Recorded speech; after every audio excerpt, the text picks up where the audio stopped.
जय हिंद दोस्तों। आज के वीडियो में हम लोग घटना चक्र का जो बीपीएससी का सीरीज चल रहा था उसमें हम लोग वर्ल्ड ज्योग्राफी तक कवर कर चुके थे लोग। आज के वीडियो में हम लोग अध्ययन करेंगे लोग भारत का भूगोल यानी कि इंडियन ज्योग्राफी का अध्ययन करेंगे लोग। तो चलिए शुरू करते हैं लोग, जिसमें पहला क्वेश्चन कह रहा है कि भारत विस्तृत है यानी कि भारत विस्तृत है, तो इसका आंसर क्या हो जाएगा? उपरोक्त में से कोई नहीं। अब इसकी व्याख्या देखते हैं लोग कि व्याख्या में क्या कह रहा है। भारत की मुख्य भूमि का विस्तार, भारत की मुख्य भूमि का विस्तार उत्तर पूर्वी गोलार्ध में 8 डिग्री 4 मिनट उत्तर से लेकर 37 डिग्री 6 मिनट उत्तरी अक्षांशों तथा 68 डिग्री 7 मिनट पूर्व से लेकर 97 डिग्री 25 मिनट पूर्वी देशांतरों के मध्य है।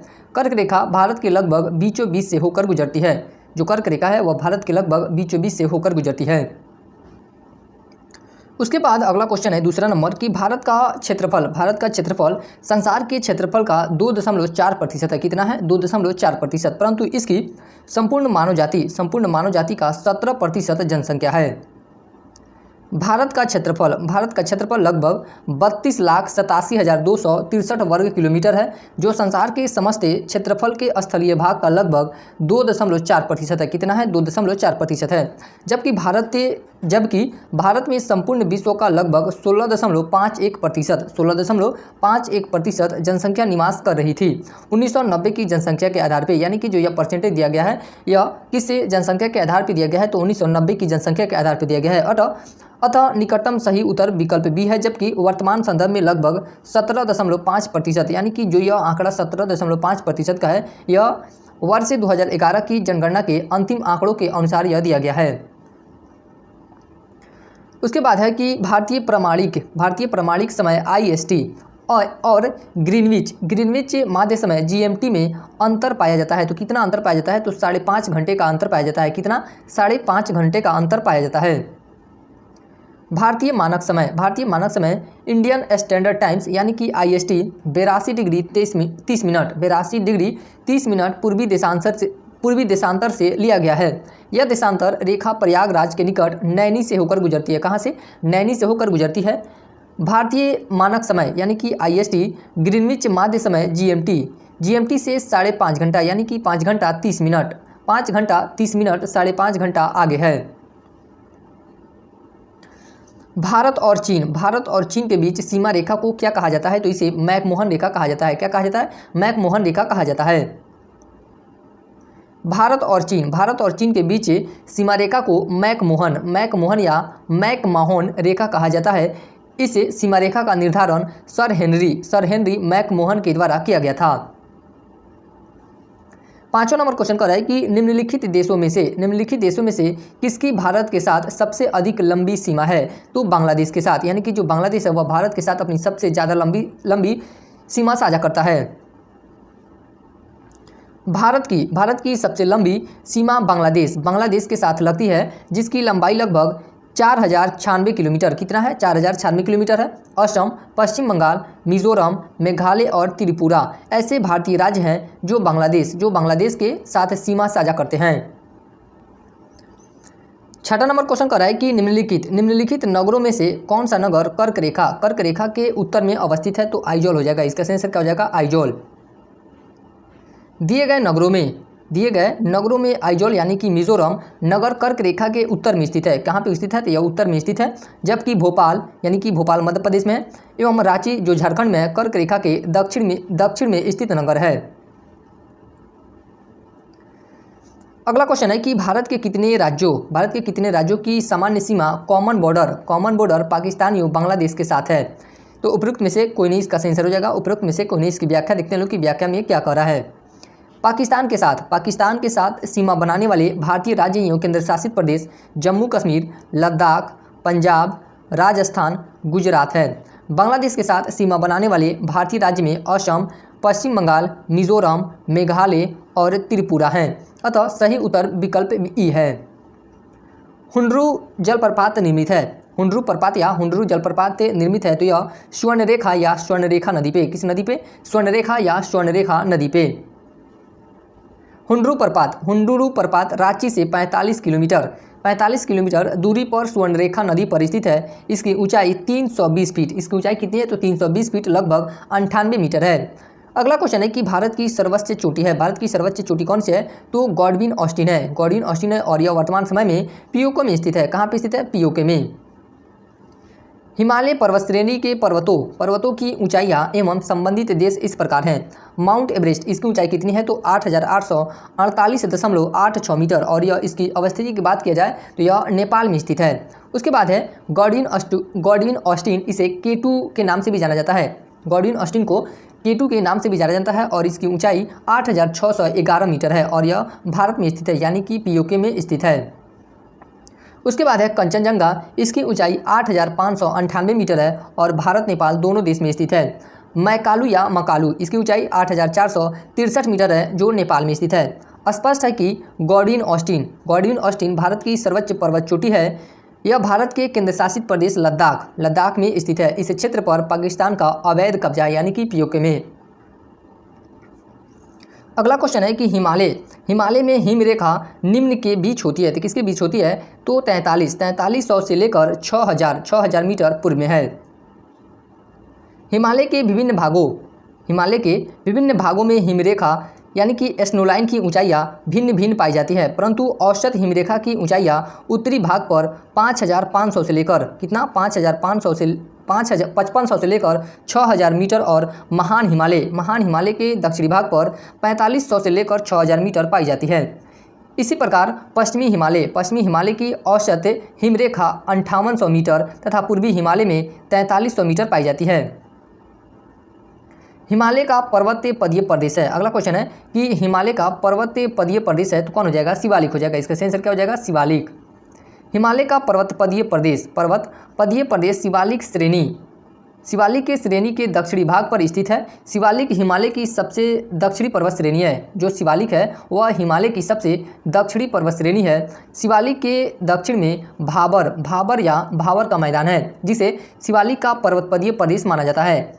शिवालिक के उत्तरी ढालों तथा लघु हिमालय के दक्षिणी ढालों के मध्य अनेक चौरस तल वाली संरचनात्मक के घाटियां स्थित है।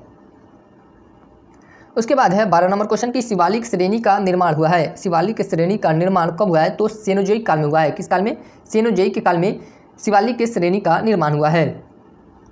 शिवालिक या बा हिमालय का निर्माण आज से लगभग 2.58 से लेकर 5.2 मिलियन वर्ष से पूर्व यानी कि प्लेयोसिन युग में सेनोजोइक महाकल्प में हुआ था। अगला क्वेश्चन है कि भारत के अतिरिक्त प्रायद्वीपीय पर्वत निर्मित हुए हैं। तो सेनोजोइक महाकल्प में, किस कल्प में? सेनोजोइक महाकल्प में इनका निर्माण हुआ है। अतिरिक्त प्रायद्वीपीय पर्वतों का निर्माण सेनोजोइक महाकल्प में हुआ है। हिमालय पर्वत भारत के अतिरिक्त प्रायद्वीपीय पर्वत का उदाहरण है। 14 नंबर क्वेश्चन कर रहा है कि भौगोलिक के क्षेत्रफल के अनुसार भारत की निम्नलिखित भौतिक यानी कि फिजियोग्राफिक इकाइयों को आरोही क्रम में व्यवस्थित कीजिए। तो सबसे पहले हो जाएगा आपका तटीय मैदान के बाद केंद्रीय उच्च भाग, उसके बाद हो जाएगा आपका महान मैदान और उसके बाद हो जाएगा उत्तरी पर्वत। अब इसका हम लोग व्याख्या देखते हैं, लोग की व्याख्या में क्या कह रहा है। इसका सही आंसर क्या हो जाएगा? 3-1-2-4 यानी कि ए नंबर इसका सही आंसर हो जाएगा 3-1-2-4। भौगोलिक क्षेत्रफल के अनुसार भारत की भौतिक इकाइयों का आरोही क्रम निम्नलिखित है। सबसे पहला आएगा आपका तटीय मैदान, उसके बाद केंद्रीय उच्च भाग, महान मैदान और उत्तरी पर्वत। अगला क्वेश्चन है कि निम्नलिखित श्रेणियों को उत्तर से दक्षिण की ओर क्रम में व्यवस्थित कीजिए। जिसमें सबसे पहला है लद्दाख, उसके बाद है काराकोरम के बाद है पीर पंजाल के बाद है जास्कर। तो हम लोग ये उत्तर से दक्षिण की तरफ पे सजाते हैं लोग। तो इसमें सबसे पहला आपका आएगा काराकोरम के बाद हो जाएगा आपका लद्दाख के बाद हो जाएगा आपका जास्कर और जास्कर के बाद हो जाएगा आपका पीर पंजाल। यानी कि इसका सही आंसर देखा जाए तो 2-1-4-3 होगा, 2-1-4-3। लद्दाख, काराकोरम, पीर पंजाल तथा जास्कर पर्वत श्रेणियां का उत्तर से दक्षिण की ओर सही क्रम काराकोरम, लद्दाख, जास्कर और पीर पंजाल है। अगला क्वेश्चन है कि छोटा नागपुर पठार है। यह एक अग्र गंभीर है। क्या है? यह एक अग्र गंभीर है। छोटा नागपुर पठार छोटा नागपुर पठार में विभिन्न ऊंचाइयों के पठारों का क्रम मिलता है। मध्य पश्चिमी भाग पर पाटभूमि स्थित है, जिसकी अधिकतम ऊंचाई 1100 मीटर मिलती है। कितना? 1100 मीटर मिलती है। इस पठार के प्रत्येक दिशा में सोपान मिलते हैं। क्या मिलते हैं? सोपान मिलते हैं। पठार के ढाल तीव्र एस्कारपो के रूप में पाए जाते हैं, अतः यह एक अग्रगंभीर है। क्या है? यह एक अग्रगंभीर है। अगला क्वेश्चन है कि भारत में भू आकारों की रचना के संबंध में निम्नलिखित कथनों पर मनन कीजिए। पहला कथन कर रहा है कि संरचनात्मक दृष्टि से मेघालय पठार दक्कन पठार का ही विस्तारित भाग है। ये कथन क्या है? तो यह कथन सत्य है। दूसरा कथन कर रहा है कि कश्मीर घाटी की रचना एक समभिन्नति में हुई है। ये भी कथन सत्य है। तीसरा कथन कर रहा है कि गंगा मैदान की रचना एक अग्रगर्त में हुई है। ये भी कथन सत्य है। चौथा कथन इसका गलत है। हिमालय की उत्पत्ति भारतीय प्लेट, यूरोपीय प्लेट तथा चीनी प्लेट के त्रिकोणीय अभिसरण के फलस्वरूप हुई है। यह कथन क्या हो जाएगा? आपका गलत हो जाएगा। इस प्रकार इसका सही आंसर क्या हो जाएगा? 1, 2, 3। इसका सही, यहाँ पे सही कथन चुना है। 1, 2, 3 इसका सही आंसर हो जाएगा। मेघालय पठार प्रायद्वीपीय पठार का बाहरी भाग है। यह पठार भ्रंशन के कारण, किसके कारण? भ्रंशन के कारण भारतीय प्रायद्वीप से मालदा गैप द्वारा पृथक हो गया है, अतः कथन 1 सही है। कश्मीर घाटी की रचना हिमालय की समभिन्नति में हुई है। स्वेस के अनुसार गंगा के विशाल मैदान की उत्पत्ति तब हुई जब प्रायद्वीप के दृढ़ भूखंड ने हिमालय के दक्षिण की ओर प्रसार को रोका, तो हिमालय के उच्च वलनों के समक्ष एक अग्रगर्त फोरडीप पैदा हो गया। यह अग्रगर्त एक विशाल भूसन्नति की भांति था। हिमालय से निकलने वाली नदियों द्वारा निरंतर लाए जा रहे अवसादों से यह अग्रगर्त धीरे धीरे भरता रहा। बाद में इसी में विशाल मैदानों का निर्माण हुआ, अतः कथन 3 सही है। हिमालय की उत्पत्ति भारतीय प्लेट और यूरेशियन प्लेट की टक्कर से हुई है। किसकी प्लेट से? तो हिमालय की उत्पत्ति भारतीय प्लेट और यूरेशियन प्लेट की टक्कर से हुई है। चीनी प्लेट का विवरण प्लेट टेक्टोनिक सिद्धांत में नहीं है, अतः कथन 4 गलत है। अगला क्वेश्चन है कि निम्न में से कौन सा मेघालय पठार का अंश नहीं है? मेघालय के पठार का अंश नहीं है, तो जो भुवन की पहाड़ी है यह मेघालय के पठार का अंश नहीं है। भुवन पहाड़ियाँ असम के बराक घाटी में स्थित है। कहाँ पे स्थित है? तो यह असम के बराक घाटी में स्थित है, जो पूर्वोत्तर हिमालय का अंग है। जबकि गारो, खासी और जैंतिया पहाड़ियाँ मेघालय पठार के भाग हैं। 19 नंबर क्वेश्चन का है कि इल्मेनाइट जो कि भारतीय तटीय रेखा के साथ व्यापक रूप से वितरित है, किसका खनिज है? यह एक टाइटेनियम का खनिज है। यह किसका खनिज है? तो टाइटेनियम का खनिज है। इल्मेनाइट का सूत्र क्या होता है? तो FeO × TiO2 एवं रूटाइल का फुल फॉर्म क्या होता है? रूटाइल का सूत्र TiO2। टाइटेनियम के 2 प्रमुख खनिज हैं। टाइटेनियम के कौन से खनिज हैं? तो इल्मेनाइट और रूटाइल है। यह खनिज भारत के तटीय क्षेत्रों में सौराष्ट्र तट यानी कि गुजरात से लेकर दीघा तट, पश्चिम बंगाल के विस्तृत क्षेत्रों में पाया जाता है। अगला क्वेश्चन है कि भारत की तट रेखा है। यह क्वेश्चन विवादित रहा होगा, इसलिए इसमें आंसर क्लियर नहीं किया गया है। भारत की मुख्य भूमि से लगे कुल तट की लंबाई लगभग 5422.6 किलोमीटर 5422.6 किलोमीटर है। मुख्य भूमि से दूर कुल तट की लंबाई 2094 किलोमीटर है। भारत की संपूर्ण तटरेखा अर्थात द्वीपों के साथ 7516 किलोमीटर है, अतः कोई विकल्प सही नहीं है, यानी कि कोई भी विकल्प इसमें सही नहीं दिया गया है। महाराष्ट्र एवं कर्नाटक में पश्चिमी घाट को डैश से कहलाते हैं, यानी कि महाराष्ट्र और कर्नाटक में पश्चिमी घाट को क्या कहा जाता है? तो सह्याद्री कहा जाता है। क्या कहा जाता है? सह्याद्री कहा जाता है। पश्चिमी घाट को महाराष्ट्र, गोवा व कर्नाटक में सह्याद्री के नाम से जाना जाता है। इसकी औसत ऊंचाई लगभग 1200 मीटर। कितना है? तो 1200 मीटर है। केरल में इसे सहम पर्वतम के नाम से जाना जाता है। अगला क्वेश्चन है कि वदर्रा जो सर्वाधिक ऊंचाई में अवस्थित है, तो उपरोक्त में से कोई नहीं या एक से अधिक इसका सही आंसर हो जाएगा। दिए गए विकल्पों में नाथुला दर्रा सर्वाधिक ऊंचाई में अवस्थित है। नाथुला दर्रा की ऊंचाई लगभग 14,450 फीट या 4,404 मीटर है। जोजिला दर्रा की ऊंचाई लगभग 11,578 फीट। रोहतांग दर्रा की ऊंचाई लगभग 13,051 फीट या 3,978 मीटर है तथा खैबर दर्रा की ऊंचाई लगभग 3,510 फीट है। परंतु भारत का सर्वाधिक ऊंचाई में अवस्थित दर्रा यांगजी दीवान यांगजी दीवान 5890 मीटर है। चूंकि विकल्प में उपरोक्त में से कोई भी नहीं है, अतः इस प्रश्न का सही उत्तर क्या होगा? विकल्प ई होगा। उसके बाद अगला क्वेश्चन देखते हैं कि जवाहर सुरंग का निर्माण निम्न में से किस दर्रे के अंतर्गत किया गया है? तो बनिहाल दर्रा के अंतर्गत किया गया है जवाहर सुरंग का निर्माण। जवाहर सुरंग या बनिहाल सुरंग एक सड़क सुरंग है जिसका निर्माण जम्मू और कश्मीर में निचले हिमालय की पीर पंजाल श्रेणी में बनिहाल दर्रे के अंतर्गत किया गया है। इसे वर्ष 1956 में यातायात के लिए खोला गया था। अगला क्वेश्चन है कि जवाहर सुरंग किसके नज़दीक स्थित है? जवाहर सुरंग किसके नज़दीक स्थित है? तो यह बनिहाल दर्रा के नज़दीक स्थित है। किसके? बनिहाल दर्रा।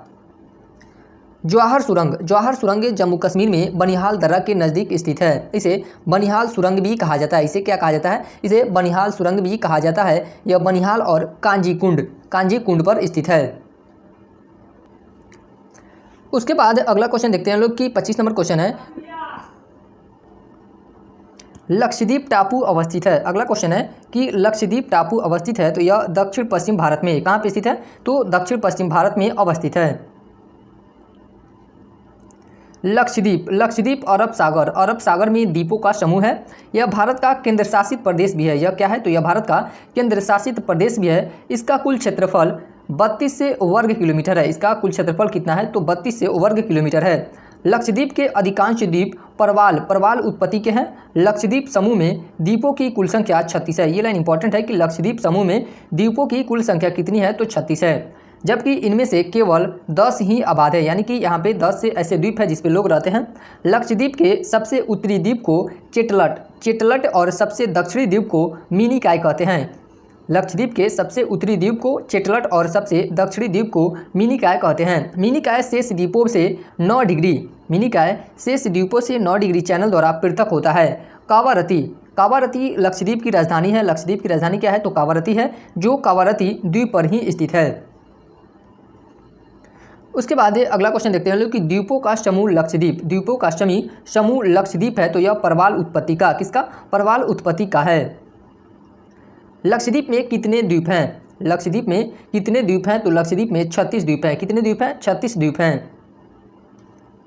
अगला क्वेश्चन है 28 नंबर, विदर्भ एक प्रादेशिक नाम है। क्या नाम है? प्रादेशिक नाम है जो भारत में, और यह महाराष्ट्र का अंग है। जो विदर्भ है यह किसका अंग है? तो यह महाराष्ट्र का अंग है। और यह कहाँ पे स्थित है? तो यह भारत में अवस्थित है। विदर्भ महाराष्ट्र राज्य का उत्तर पूर्वी प्रादेशिक क्षेत्र है। 29 नंबर क्वेश्चन कर रहा है कि निम्नलिखित में से किस राज्य में सर्वाधिक क्षेत्र वनों के अंतर्गत पाया जाता है? निम्नलिखित में से किस राज्य में सर्वाधिक क्षेत्र वनों के अंतर्गत पाया जाता है? तो अरुणाचल प्रदेश। इसका सही आंसर क्या हो जाएगा? अरुणाचल प्रदेश इसका सही आंसर हो जाएगा। इसकी व्याख्या की बात किया जाए, उपयुक्त विकल्प में भारत वन स्थिति रिपोर्ट 2017 के अनुसार अरुणाचल प्रदेश राज्य का सर्वाधिक क्षेत्र वनों के अंतर्गत आता है। भारत वन स्थिति रिपोर्ट 2017 के अनुसार सर्वाधिक वन क्षेत्र वाला राज्य मध्य प्रदेश है। कौन सा हो जाएगा? मध्य प्रदेश। वन स्थिति रिपोर्ट 2021 के अनुसार निम्न राज्यों में वन क्षेत्र कुल भौगोलिक क्षेत्र का प्रतिशत, यानी कि कुल भौगोलिक क्षेत्र का प्रतिशत आप देखते हैं लोग के राज्यों के हिसाब से। मध्य प्रदेश जिसमें सबसे पहला आता है मध्य प्रदेश। इसमें वनों की क्षेत्रफल का बात किया जाए तो 77,493 वर्ग किलोमीटर में 77,493 वर्ग किलोमीटर में मध्य प्रदेश में वनों का विस्तार है। और यह कुल क्षेत्रफल का कितना प्रतिशत है? तो 25.14% है।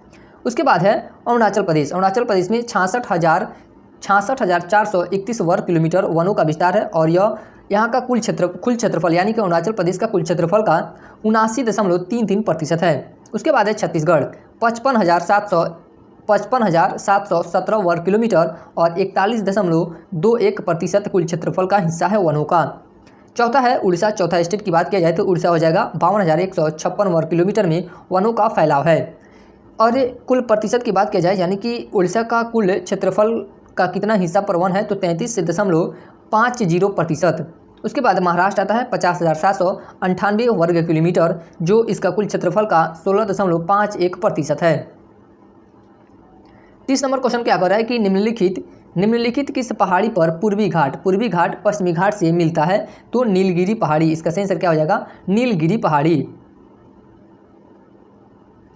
नीलगिरी पहाड़ी भारतीय प्रायद्वीप के पूर्वी घाट तथा पश्चिमी घाट के मिलन बिंदु पर स्थित है। जो नीलगिरी पहाड़ी है वह भारतीय प्रायद्वीप के पूर्वी घाट तथा पश्चिमी घाट के मिलन बिंदु पर स्थित है। नीलगिरी पहाड़ी को ब्लू माउंटेन, ये लाइन बहुत इंपॉर्टेंट है कि नीलगिरी पहाड़ी को ब्लू माउंटेन भी कहा जाता है। इसकी सर्वाधिक ऊंची चोटी दो बेटा, यानी कि नीलगिरी पहाड़ी की सबसे ऊंची चोटी की बात की जाए तो दो बेटा लगभग 2637 मीटर ऊंची है। 31 नंबर क्वेश्चन कर रहा है कि निम्नलिखित पर्वत श्रेणियों में से कौन गंगा के मैदानियों दक्कन पठार को विभाजित करता है? तो विंध्याचल श्रेणी। जो विंध्याचल श्रेणी है वह गंगा के मैदानियों दक्कन के पठार को विभाजित करता है। विंध्याचल पर्वत श्रेणी दक्षिण में मध्य उच्च भूमि तथा उत्तर पश्चिम में अरावली से घिरी है। यह पर्वत श्रेणी गंगा के मैदानियों दक्कन पठार को विभाजित करती है। अगला क्वेश्चन है 32 नंबर, उत्तराखंड का कौन सा जिला तिब्बत सीमा से नहीं लगा है? उत्तराखंड का कौन सा जिला जो तिब्बत सीमा से नहीं लगा है? तो अल्मोड़ा जो जिला है वह तिब्बत सीमा से नहीं लगा है। उत्तराखंड का अल्मोड़ा जिला तिब्बत के साथ सीमा साझा नहीं करता है। उत्तराखंड के 3 जिले पिथौरागढ़, चमोली और उत्तरकाशी तिब्बत के साथ सीमा साझा करते हैं। उत्तराखंड के पिथौरागढ़, चंपावत और ऊधम सिंह नगर नेपाल के साथ अपनी सीमा साझा करते हैं। ये भी लाइन इंपॉर्टेंट है कि उत्तराखंड के पिथौरागढ़, चंपावत और ऊधम सिंह नगर नेपाल के साथ अपनी सीमा साझा करते हैं। पिथौरागढ़ नेपाल और तिब्बत दोनों के साथ सीमा साझा करता है। ये भी इंपॉर्टेंट हो जाएगा कि जो पिथौरागढ़ है उत्तराखंड का नेपाल और तिब्बत दोनों के साथ सीमा साझा करता है। उसके बाद 33 नंबर क्वेश्चन की बात किया जाए तो निम्नलिखित नदियों में से कौन पूरब की ओर प्रवाहित नहीं होती है? तो उपयुक्त में से कोई नहीं, इसका आंसर हो जाएगा उपयुक्त में से कोई नहीं या उपयुक्त में से एक से अधिक। गोदावरी एवं कृष्णा दोनों नदियाँ दक्षिण भारत की नदियाँ हैं जो पश्चिम से पूर्व की ओर प्रवाहित होती हैं। ये दोनों नदियाँ बंगाल की खाड़ी में गिरती हैं। ये जो दोनों नदियाँ हैं कहाँ पे गिरती है? तो बंगाल की खाड़ी में गिरती हैं। जबकि नर्मदा एवं गंगावली नदियाँ पूर्व से पश्चिम की ओर प्रभावित होती हैं तथा अरब सागर में गिरती हैं। ध्यातव्य है कि गंगावली नदी पश्चिमी घाट में धारवाड़ क्षेत्र से निकलती है। इस प्रकार उपर्युक्त में से 2 विकल्प सही होने के कारण सही उत्तर विकल्प ई होगा। 34 नंबर क्वेश्चन कर रहा है कि भीमा नदी निम्नलिखित में से किस नदी की उपनदी है? तो यह कृष्णा नदी की उपनदी है, यानी कि कृष्णा नदी की सहायक नदी कौन सी हो जाएगी? भीमा नदी हो जाएगी। भीमा नदी कृष्णा नदी की सहायक या उपनदी है। कृष्णा नदी की अन्य सहायक नदी, ये लाइन इंपॉर्टेंट है कि कृष्णा नदी की अन्य सहायक नदी कौन कौन सी है? तो कोयना, घाटप्रभा, मालप्रभा, तुंगभद्रा, मूसी आदि ये सब जो कृष्णा नदी की सहायक नदी है। अगला क्वेश्चन देखते हैं लोग कि निम्नलिखित में से कौन सी भारत में प्रायद्वीपीय नदी प्रणाली की विशेषता है? प्रायद्वीपीय नदी प्रणाली की विशेषता है तो पहला है प्रायद्वीपीय नदियाँ केवल वर्षा से ही जल प्राप्त करती हैं। ये सही है, यानी कि यह कथन सत्य है कि प्रायद्वीपीय नदियाँ केवल वर्षा से ही जल प्राप्त करती हैं। दूसरा कथन कर रहा है कि ये नदियाँ युवा वलित पर्वतों से होकर बहती है और अभी भी युवा अवस्था में, ये कथन गलत हो जाएगा। तीसरा कथन कर रहा है कि इन नदियों में छोटे बेसिन और जल ग्रहण क्षेत्र है। ये भी कथन सत्य है, यानी कि इस प्रकार इसका सही उत्तर हो जाएगा 1 और 3। भारत की प्रायद्वीपीय नदियाँ अधिकांशतः मौसमी है। कैसी है? अधिकांशतः मौसमी है, अर्थात यह वर्ष भर प्रवाहित नहीं होती हैं। ये नदियाँ केवल वर्षा से ही जल प्राप्त करती हैं। ये नदियाँ प्राचीन वलित पर्वतों और पठारों से होकर बहती हैं और ये अपनी प्रौढ़ अवस्था में है। इन नदियों में छोटे बेसिन और जल ग्रहण क्षेत्र हैं। अगला क्वेश्चन कर रहा है कि काली मिट्टी के लिए निम्नलिखित में से किस शब्दावली का भी प्रयोग होता है? यहाँ पे होता है। तो इसका आंसर देखते हैं लोग। तो इस क्वेश्चन का सही आंसर हो जाएगा उपयुक्त में से कोई नहीं या उपयुक्त में से एक से अधिक। व्याख्या की बात किया जाए तो दक्कन ट्रैप की काली मिट्टी को रेगड़ या रेगुर के नाम से जाना जाता है। यह कपास की खेती के लिए अत्यधिक उपयुक्त है। इनमें लोहा, चूना, कैल्शियम, पोटास, एल्युमिनियम एवं मैग्नीशियम कार्बोनेट की अधिकता तथा नाइट्रोजन, फास्फोरस और जैविक पदार्थों की कमी पाई जाती है। इस मिट्टी में नाइट्रोजन, फास्फोरस और जैविक पदार्थों की कमी पाई जाती है और यह जो मिट्टी है यानी कि काली मिट्टी, यह कपास की खेती के लिए अत्यधिक उपयुक्त है। इसमें लोहा, चूना, कैल्शियम, पोटास, एल्युमिनियम और मैग्नीशियम कार्बोनेट की अधिकता पाई जाती है। अगला क्वेश्चन देखते हैं लोग कि निम्नलिखित में से किस राज्य की काली मिट्टी, निम्नलिखित में से किस राज्य में काली मिट्टी पाई जाती है, तो उपयुक्त में से एक से अधिक इसका सही आंसर हो जाएगा, यानी कि अदर राज्य में भी पाई जाती है और इनमें जो ऑप्शन दिया है उसमें भी पाई जाती है। काली मृदाएं, काली मृदाएं दक्कन के पठार के अधिकतर भाग पर पाई जाती हैं। इसमें महाराष्ट्र के कुछ भाग, गुजरात, आंध्र प्रदेश तथा तमिलनाडु के कुछ भाग शामिल हैं। गोदावरी और कृष्णा नदियों के ऊपरी भागों और दक्कन के पठार के उत्तरी पश्चिमी भाग में गहरी काली मृदा पाई जाती हैं। इन मृदाओं को रेगर तथा कपास वाली काली मिट्टी भी कहा जाता है। क्या कहा जाता है? कपास वाली काली मिट्टी भी कहा जाता है।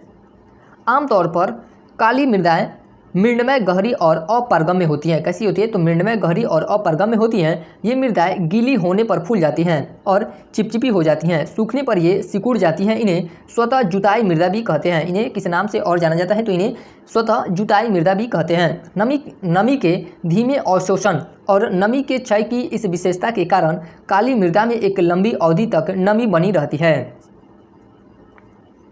अगला क्वेश्चन देखते हैं लोग 38 नंबर 2020 में भारत में निम्नलिखित फसलों में किसका रकबा सर्वाधिक था? तो चावल यानी कि धान का रकबा सर्वाधिक था।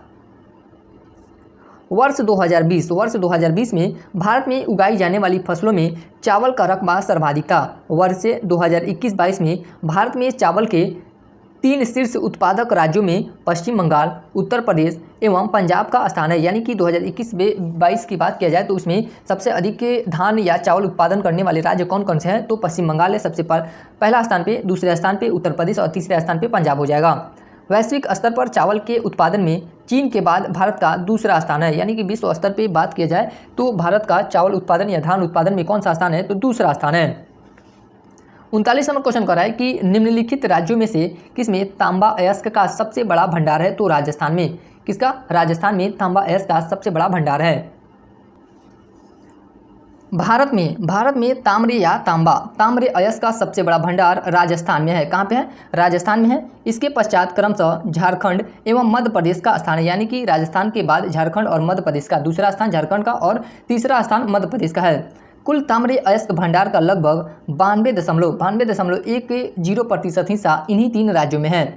ध्यातव्य है कि तांबा महत्वपूर्ण और लौह धातु है। कैसा धातु है? यह एक और लौह धातु है। भारत तांबे के उत्पादन में आत्मनिर्भर नहीं है। यानी कि जो भारत है वह तांबे के उत्पादन में आत्मनिर्भर नहीं है।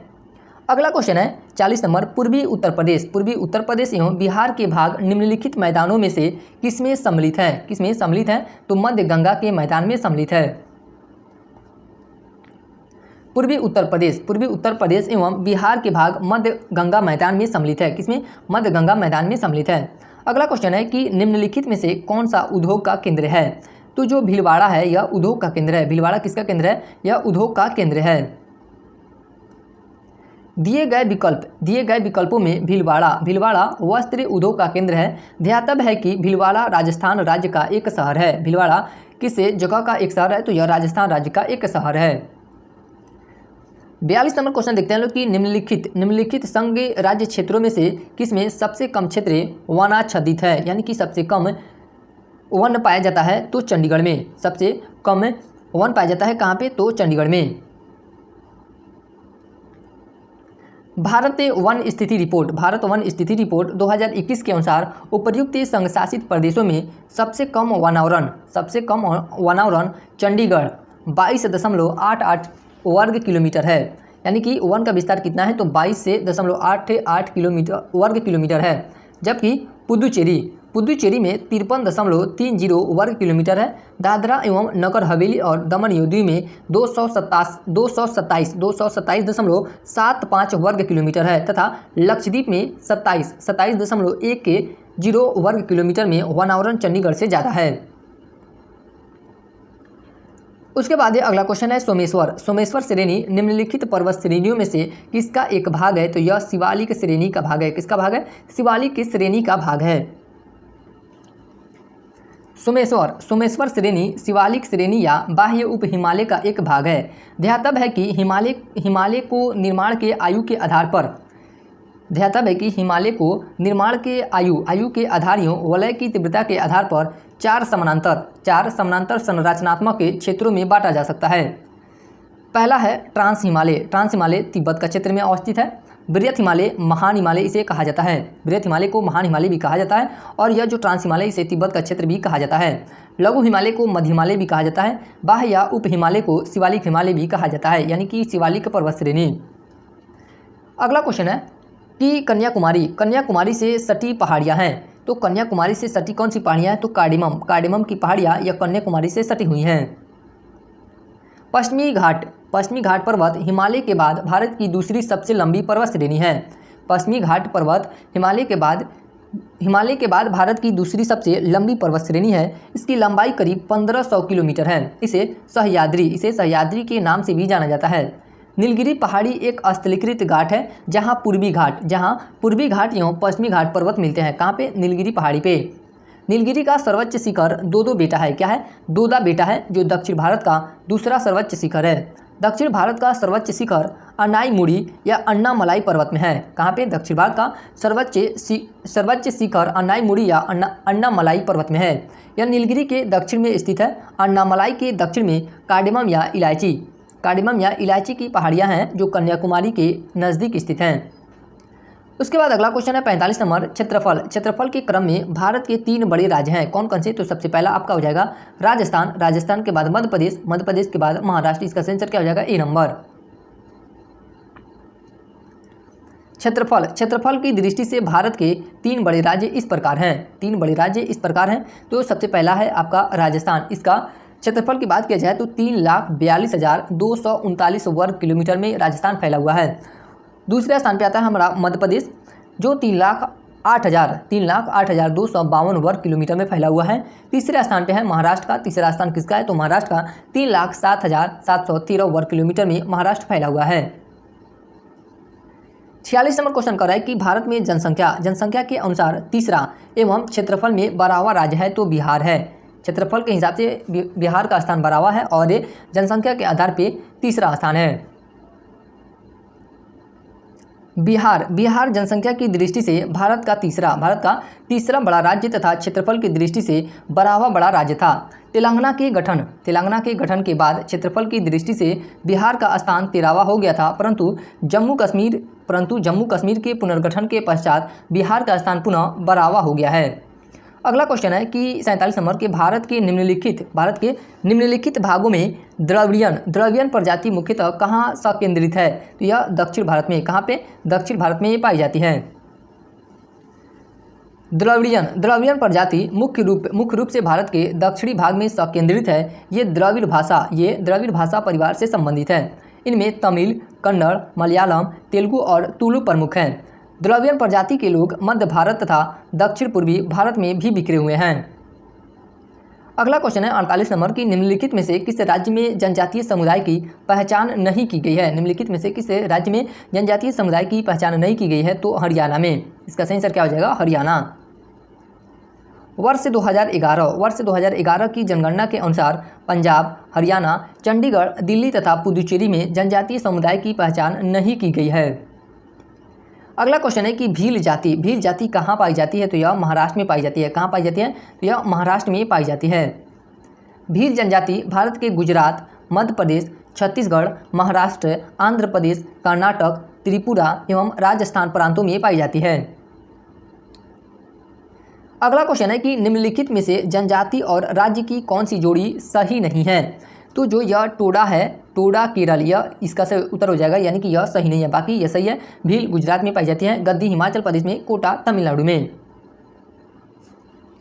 दिए गए विकल्प के अनुसार बात किया जाए तो भील जो जनजाति है किस किस राज्य में पाई जाती है? तो गुजरात, कर्नाटक, मध्य प्रदेश, राजस्थान इत्यादि राज्यों में पाई जाती हैं। गद्दी जो जनजाति है वह हिमाचल प्रदेश, जम्मू कश्मीर, लद्दाख में देखी जाती हैं। कोटा जो जनजाति है वह तमिलनाडु और कर्नाटक में पाई जाती हैं।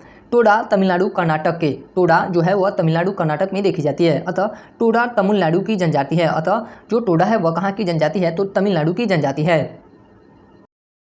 उसके बाद अगला क्वेश्चन है 51 नंबर। 51 नंबर क्वेश्चन क्या कर रहा है कि भारत में जिन क्षेत्रों में शुष्क भूमि कृषि की जाती है, शुष्क भूमि कृषि की जाती है, उनमें वार्षिक वर्षा डैश से कम होती है। तो वार्षिक वर्षा 75 सेंटीमीटर से कम होती है। कितना? 75 सेंटीमीटर से कम होती है।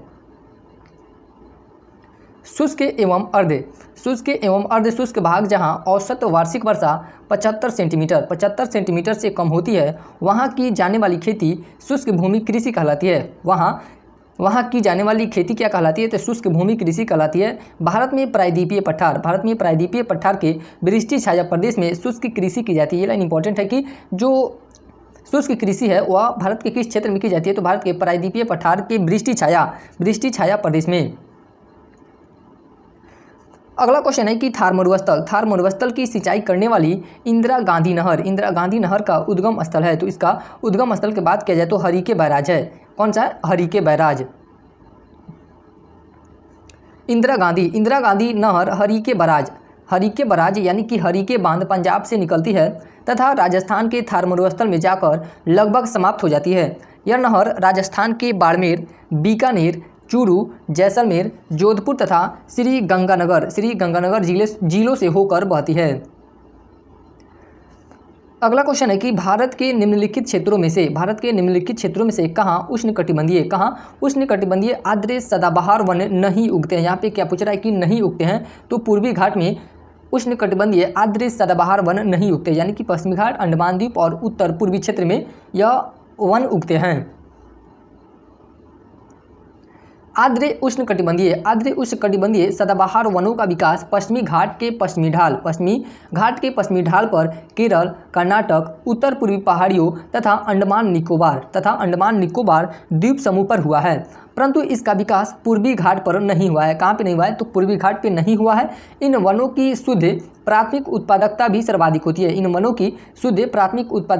है। तो सर्वाधिक होती है। अगला क्वेश्चन है कि दंडकारण्य में इंद्रावती, सबरी किसकी सहायक नदियां हैं? दंडकारण्य में इंद्रावती और सबरी किसकी सहायक नदियां हैं? तो यह गोदावरी नदी की सहायक नदियां हैं। किसकी? गोदावरी नदी की। गोदावरी नदी महाराष्ट्र के नासिक के पास त्रंबकेश्वर से निकलती है और बंगाल की खाड़ी में गिरती है। कहाँ पे गिरती है? तो यह बंगाल की खाड़ी में गिरती है। दंडकारण्य क्षेत्र में गोदावरी की सहायक नदियाँ इंद्रावती एवं सबरी है, जो इसके बाएं किनारे की सहायक नदियाँ हैं। अन्य सहायक नदियों में परवरा, मंजरा, प्रणहिता, पूर्णा इत्यादि शामिल है। अगला क्वेश्चन क्या कर रहा है कि निम्नलिखित में से कौन सी वायुमंडलीय विशेषता भारतीय ग्रीष्म में मानसून के प्रदर्शन से संबंध है? निम्नलिखित में से कौन सी वायुमंडलीय विशेषता भारतीय ग्रीष्म में मानसून के प्रदर्शन से संबंध है? तो उपयुक्त में से कोई नहीं इसका आंसर हो जाएगा। उपयुक्त में से कोई नहीं है, उपयुक्त में से एक से अधिक। निम्नलिखित वायुमंडलीय विशेषताएं भारतीय ग्रीष्म में मानसून के प्रदर्शन से संबंध है।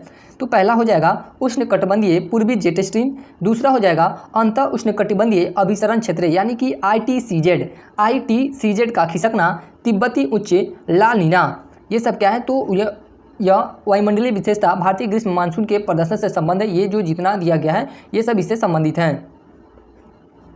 अगला क्वेश्चन कर रहा है कि 56 नंबर मणिपुर की मध्य घाटी में संकेंद्रित गैर अनुसूचित लोगों को कहा जाता है। क्या कहा जाता है? तो मैतेई कहा जाता है। क्या कहा जाता है? मैतेई कहा जाता है। अभी हाल ही में मैतेई और कुकी में बहुत ज़्यादा संघर्ष हो रहा था, जिसकी वजह से मणिपुर में आपात भी राष्ट्रपति के द्वारा लगाया गया था।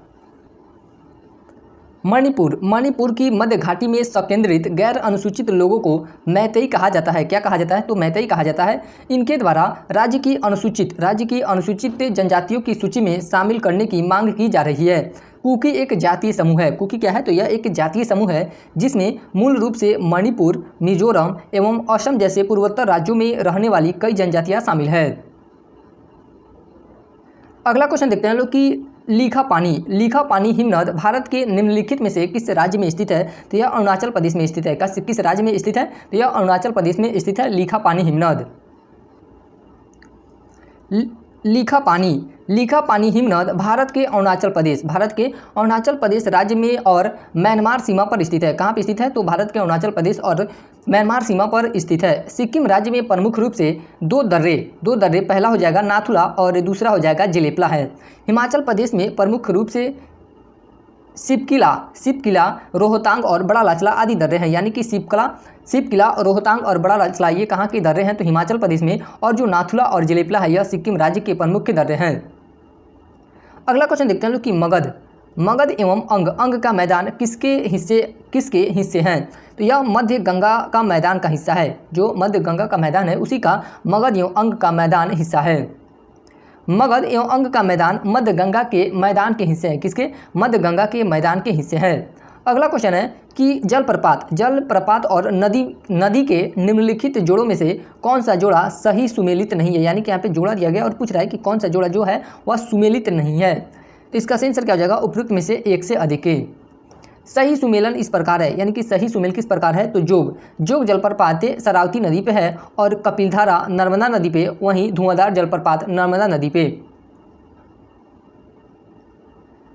उसके बाद अगला क्वेश्चन देखते हैं लोग कि भारत के निम्नलिखित बंदरगाहों को उत्तर से किसी दिशा से, तो उत्तर से दक्षिण दिशा में व्यवस्थित करना है। उत्तर से दक्षिण दिशा में व्यवस्थित करना है। तो सबसे पहले आपका आ जाएगा विशाखापट्टनम के बाद काकीनाडा के बाद मछलीपट्टनम और उसके बाद नागपट्टनम हो जाएगा। तो इसका सही आंसर देखा जाए इस प्रकार तो 4, 1 के 2, 3 हो जाएगा, यानी कि बी नंबर इसका सही आंसर हो जाएगा।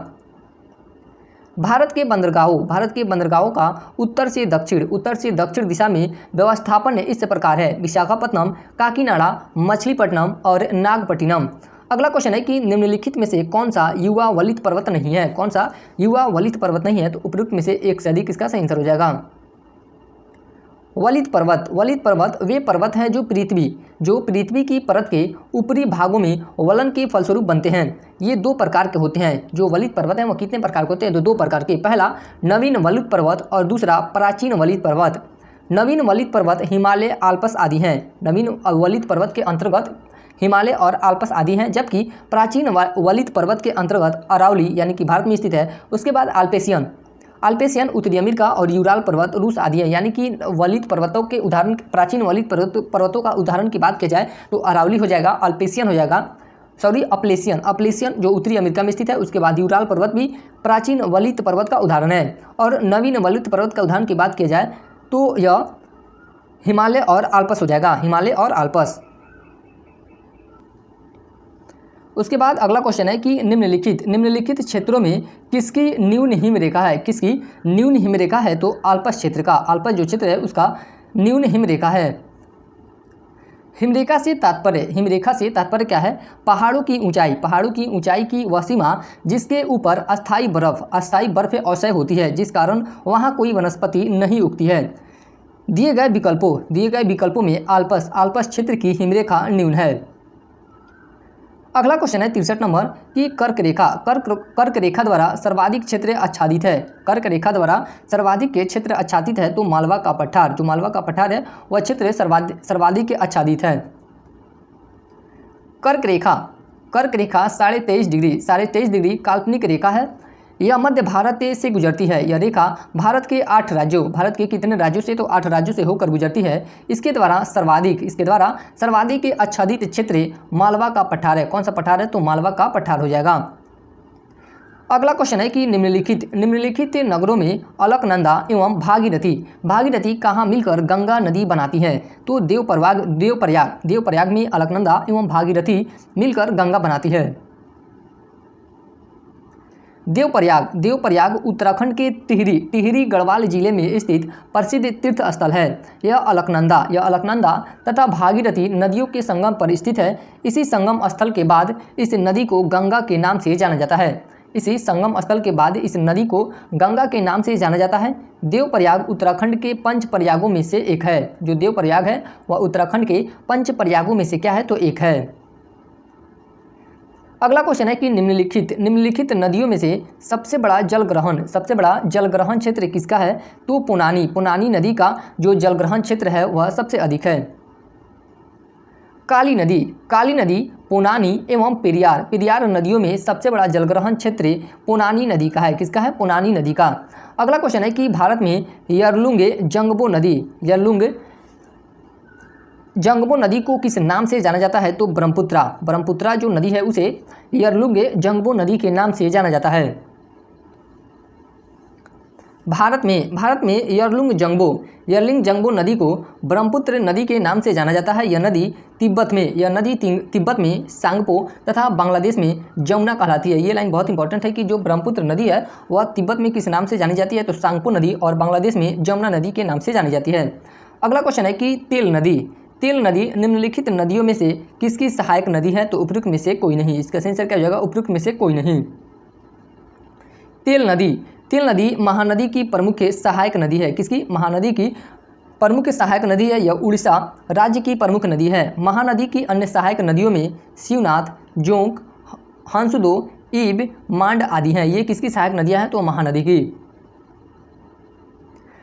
अगला क्वेश्चन देखते हैं लोग कि निम्नलिखित में से कौन सी नदियाँ बंगाल की खाड़ी में गिरती हैं, तो उपयुक्त में से दोनों, यानी कि ए और बी गंगा, ब्रह्मपुत्र तथा गोदावरी, और महानदी कृष्णा तथा कावेरी, ये जो नदियां हैं वह बंगाल की खाड़ी में गिरती है। कहाँ पे गिरती है? बंगाल की खाड़ी में।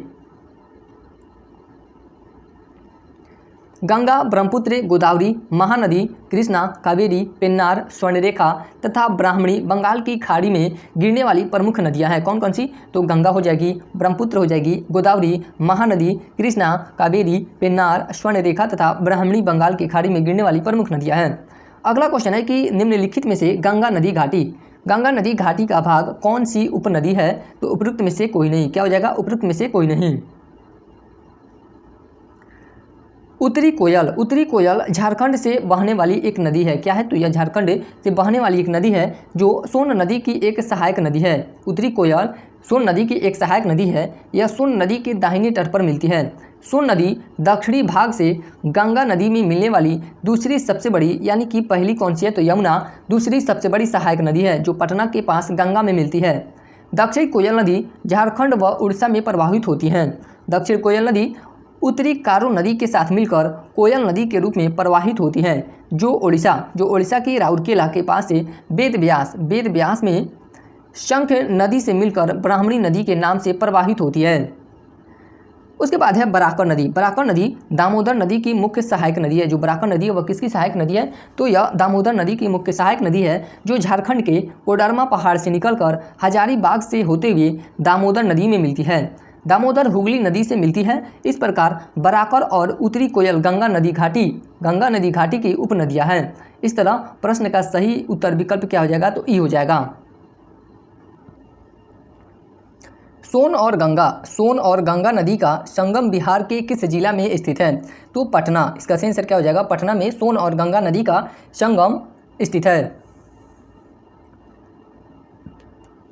अगला क्वेश्चन कर रहा है कि निम्न में से कौन सा शहर गंगा नदी के किनारे स्थित नहीं है, तो उत्तरकाशी है, वह गंगा नदी के किनारे स्थित नहीं है। जो उत्तरकाशी शहर है वह गंगा नदी के किनारे स्थित नहीं है। बाकी जो फतेहपुर है, भागलपुर और कानपुर, ये सब गंगा नदी के किनारे अवस्थित शहर हैं। गंगा नदी की प्रधान शाखा भागीरथी है, जो उत्तराखंड के उत्तरकाशी जिले के गोमुख के गंगोत्री हिमानी से निकलती है। देवप्रयाग में भागीरथी व अलकनंदा के संगम से गंगा का निर्माण होता है। अतः उत्तरकाशी का संबंध भागीरथी से है, ना कि गंगा से। फतेहपुर, भागलपुर व कानपुर गंगा नदी के किनारे स्थित हैं। अगला क्वेश्चन है कि भारत में निम्नलिखित में से कौन सी नदी घाटी कोयले के भंडारों से समृद्ध है, तो उपयुक्त में से एक से अधिक। इसका सही आंसर क्या हो जाएगा, उपयुक्त में से एक से अधिक।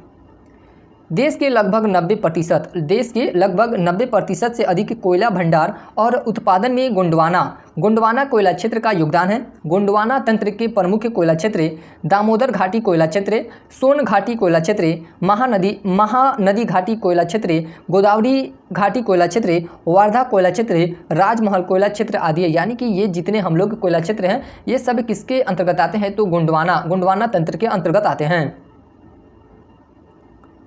अगला क्वेश्चन है कि भारत में चीनी उद्योग के बारे में निम्नलिखित में से कौन सा कथन सही है, तो उपयुक्त में से एक से अधिक, यानी कि उपयुक्त में से एक से अधिक कथन सत्य है। इसकी व्याख्या की बात किया जाता है तो चीनी उद्योग एक भार ह्रास उद्योग है। कैसा उद्योग है? तो भार ह्रास उद्योग है। भारत चीनी का सबसे बड़ा उत्पादक एवं उपभोक्ता देश है, जबकि थाईलैंड के बाद विश्व का दूसरा सबसे बड़ा निर्यातक है। 5 अक्टूबर 2022 यानी कि जो यह आंकड़ा है 5 अक्टूबर 2022 तक का आंकड़ा है। महाराष्ट्र भारत का सबसे बड़ा चीनी उत्पादक राज्य है। ये लाइन इंपॉर्टेंट है कि भारत में सबसे ज़्यादा चीनी का उत्पादन किस राज्य में किया जाता है? तो महाराष्ट्र में किया जाता है, जबकि उत्तर प्रदेश द्वितीय स्थान पर है। और उत्तर प्रदेश का स्थान कौन सा है? तो दूसरा स्थान है। भारत में मानसून सीजन में अधिकांश चक्रवातों की उत्पत्ति होती है। तो 10 डिग्री उत्तर और 15 डिग्री उत्तर अक्षांश के मध्य अधिकांश चक्रवातों की उत्पत्ति होती है। भारत में मानसून के समय अधिकांश चक्रवातों की उत्पत्ति 10 डिग्री नॉर्थ यानी कि उत्तर और 15 डिग्री उत्तर अक्षांश के मध्य होती है। चक्रवात एक कम दबाव वाला क्षेत्र होता है जिसमें हवाएं अंदर की ओर घूमती रहती है। चक्रवात उत्तरी गोलार्ध में वामावर्त तथा दक्षिणी गोलार्ध में दक्षिणावर्त घूमते हैं। ये भी इंपॉर्टेंट है कि जो चक्रवात होते हैं उत्तरी गोलार्ध में वामावर्त तथा दक्षिणी गोलार्ध में दक्षिणावर्त घूमते हैं। 75 नंबर क्वेश्चन कर रहा है कि निम्नलिखित क्षेत्रों में से कौन सा भूस्खलन प्रवृत्त यानी कि प्रोन नहीं है? तो जो पूर्वी घाट है यह भूस्खलन प्रवृत्त नहीं है। प्रश्नगत विकल्पों में पूर्वी घाट क्षेत्र भूस्खलन प्रकृति प्रोन नहीं है। भूस्खलन प्राकृतिक आपदाएं हैं। भूस्खलन जो है वह किस प्रकार की आपदाएं हैं? तो यह एक प्राकृतिक आपदाएं हैं जो मुख्य रूप से पहाड़ी ब्लॉकों में होती है। भारत को विश्व स्तर पर शीर्ष 5 भूस्खलन प्रवण देशों में से एक माना जाता है। भारत को विश्व स्तर पर शीर्ष 5 भूस्खलन प्रवण देशों में से एक माना जाता है। अगला क्वेश्चन है कि निम्नलिखित में से भारत का कौन सा तटीय उग्र उष्णकटिबंधीय चक्रवातों में से सबसे अधिक प्रभावित है? निम्नलिखित में से भारत का कौन सा तटीय उग्र उष्णकटिबंधीय चक्रवातों में सबसे अधिक प्रभावित है? तो कोरोमंडल। इसका सही आंसर क्या हो जाएगा? कोरोमंडल। भारत का कोरोमंडल तट जिसे तमिलनाडु तट भी कहा जाता है, कोरोमंडल तट उग्र उष्णकटिबंधीय चक्रवातों से सबसे अधिक प्रभावित होता है। उष्णकटिबंधीय चक्रवातों को दुनिया की सबसे विनाशकारी प्राकृतिक आपदाओं में से एक माना जाता है। अगला क्वेश्चन देखते हैं लोग कि जब बहता पानी चिकनी मिट्टी को काटता है तो गहरे चैनल बनाता है तो क्या होता है? तो गली कटाव होता है। क्या होता है? गली कटाव होता है। जब बहता पानी चिकनी मिट्टी को काटता है और गहरे चैनल बनाता है तो गली कटाव बनता है। क्या बनता है? गली कटाव यानी कि गली एरोजन बनता है। गली कटाव चंबल बेसिन में पाया जाता है। यह कहाँ पे पाया जाता है? तो यह चंबल बेसिन में पाया जाता है, जहाँ इसे खड्ड कहा जाता है। जहाँ इसे क्या कहा जाता है? तो खड्ड कहा जाता है। अगला क्वेश्चन है कि निम्नलिखित में से कहाँ अक्टूबर और नवंबर के महीने में भारी वर्षा होती है? तो कोरोमंडल तट के पास अक्टूबर और नवंबर में भारी वर्षा होती है। उत्तर पूर्वी मानसून उत्तर पूर्वी दिशा में भारत में प्रवेश करता है। उत्तर पूर्वी मानसून के कारण कोरोमंडल तट पर अक्टूबर और नवंबर महीने में भारी वर्षा होती है। अगला क्वेश्चन है कि फलों एवं सब्जियों की खेती कहलाती है तो बागवानी कहलाती है। इसकी खेती क्या कहलाती है? बागवानी कहलाती है। फलों एवं सब्जियों की खेती बागवानी यानी कि हॉर्टिकल्चर। ये इंपॉर्टेंट है क्योंकि हिंदी में बागवानी नहीं देता है, बार क्वेश्चन में हॉर्टिकल्चर ही पूछता है। हिंदी में भी हॉर्टिकल्चर लिखता है और इंग्लिश में भी हॉर्टिकल्चर ही लिखता है। तो फलों एवं सब्जियों की खेती बागवानी यानी कि हॉर्टिकल्चर कहलाती है। फूलों की खेती फ्लोरिकल्चर कहलाती है। अंगूर की खेती बीटीकल्चर कहलाती है। क्या कहलाती है? अंगूर की खेती तो बीटीकल्चर कहलाती है। अगला क्वेश्चन की बात करते हैं तो 80 नंबर क्वेश्चन कर रहा है कि ग्रीष्म के अंत में पूर्व मानसून वर्षा होती है जो केरल और कर्नाटक के तटीय क्षेत्रों में एक सामान्य घटना है। इसे स्थानीय रूप से किस नाम से जाना जाता है? इसे स्थानीय रूप से मैंगो शावर्स के रूप में जाना जाता है। किस नाम से जाना जाता है? तो मैंगो शावर्स के रूप में जाना जाता है। केरल और कर्नाटक के तटीय क्षेत्रों में मानसून पूर्व वर्षा होती है जिसे मैंगो सावर या आम्र वर्षा कहते हैं। क्या कहते हैं? मैंगो सावर या आम्र वर्षा कहते हैं। अगला क्वेश्चन है कि वातावरण मुख्य रूप से किसके द्वारा गर्म होता है? तो दीर्घ तरंग स्थलीय विकिरण के द्वारा वातावरण गर्म होता है। सूर्य से प्राप्त होने वाली सौर विकिरण में दीर्घ तरंग स्थलीय विकिरण वातावरण को मुख्य रूप से गर्म करती है। निम्नलिखित में से कौन सा एक सबसे सूखा स्थान है? कौन सा एक सबसे सूखा स्थान है? तो लेह हो जाएगा। इसका आंसर क्या हो जाएगा? लेह है। लेह भारत में सबसे कम वर्षा का क्षेत्र है। लेह भारत में सबसे कम वर्षा का क्षेत्र है। यह भारत का सबसे शुष्क स्थल है।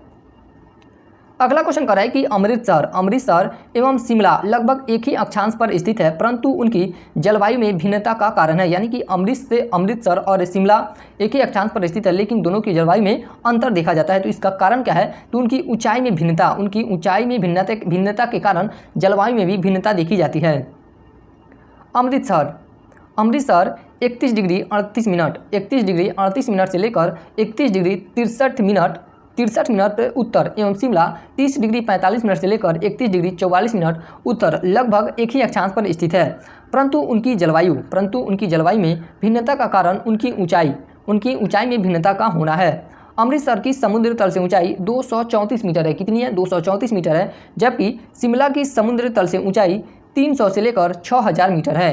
क्षोभ मंडल में ऊंचाई बढ़ने के साथ ही तापमान में गिरावट आ जाती है। क्षोभ मंडल में ऊंचाई बढ़ने के साथ ही तापमान में गिरावट आ जाती है।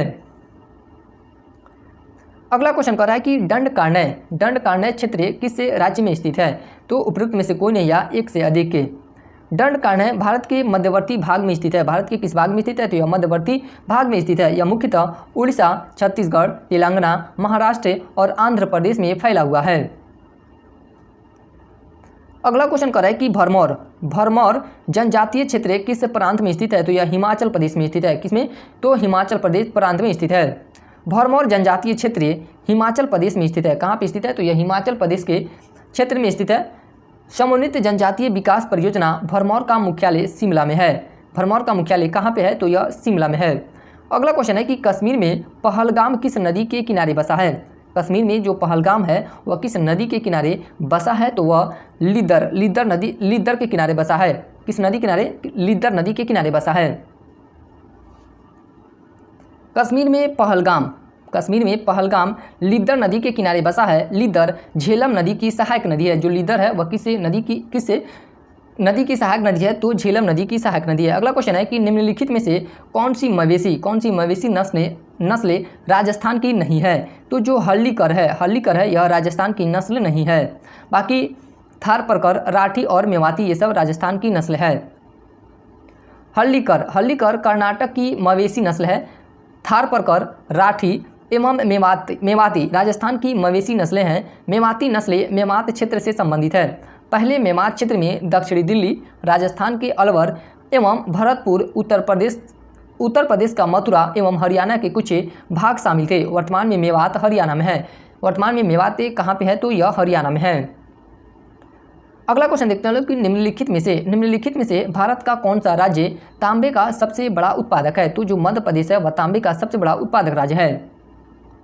इंडियन मिनरल्स ईयरबुक 2020 के अनुसार भारत में तांबा का सर्वाधिक उत्पादन मध्य प्रदेश राज्य से होता है। मलाजखंड यानी कि बालाघाट मध्य प्रदेश का प्रमुख तांबा उत्पादक क्षेत्र है।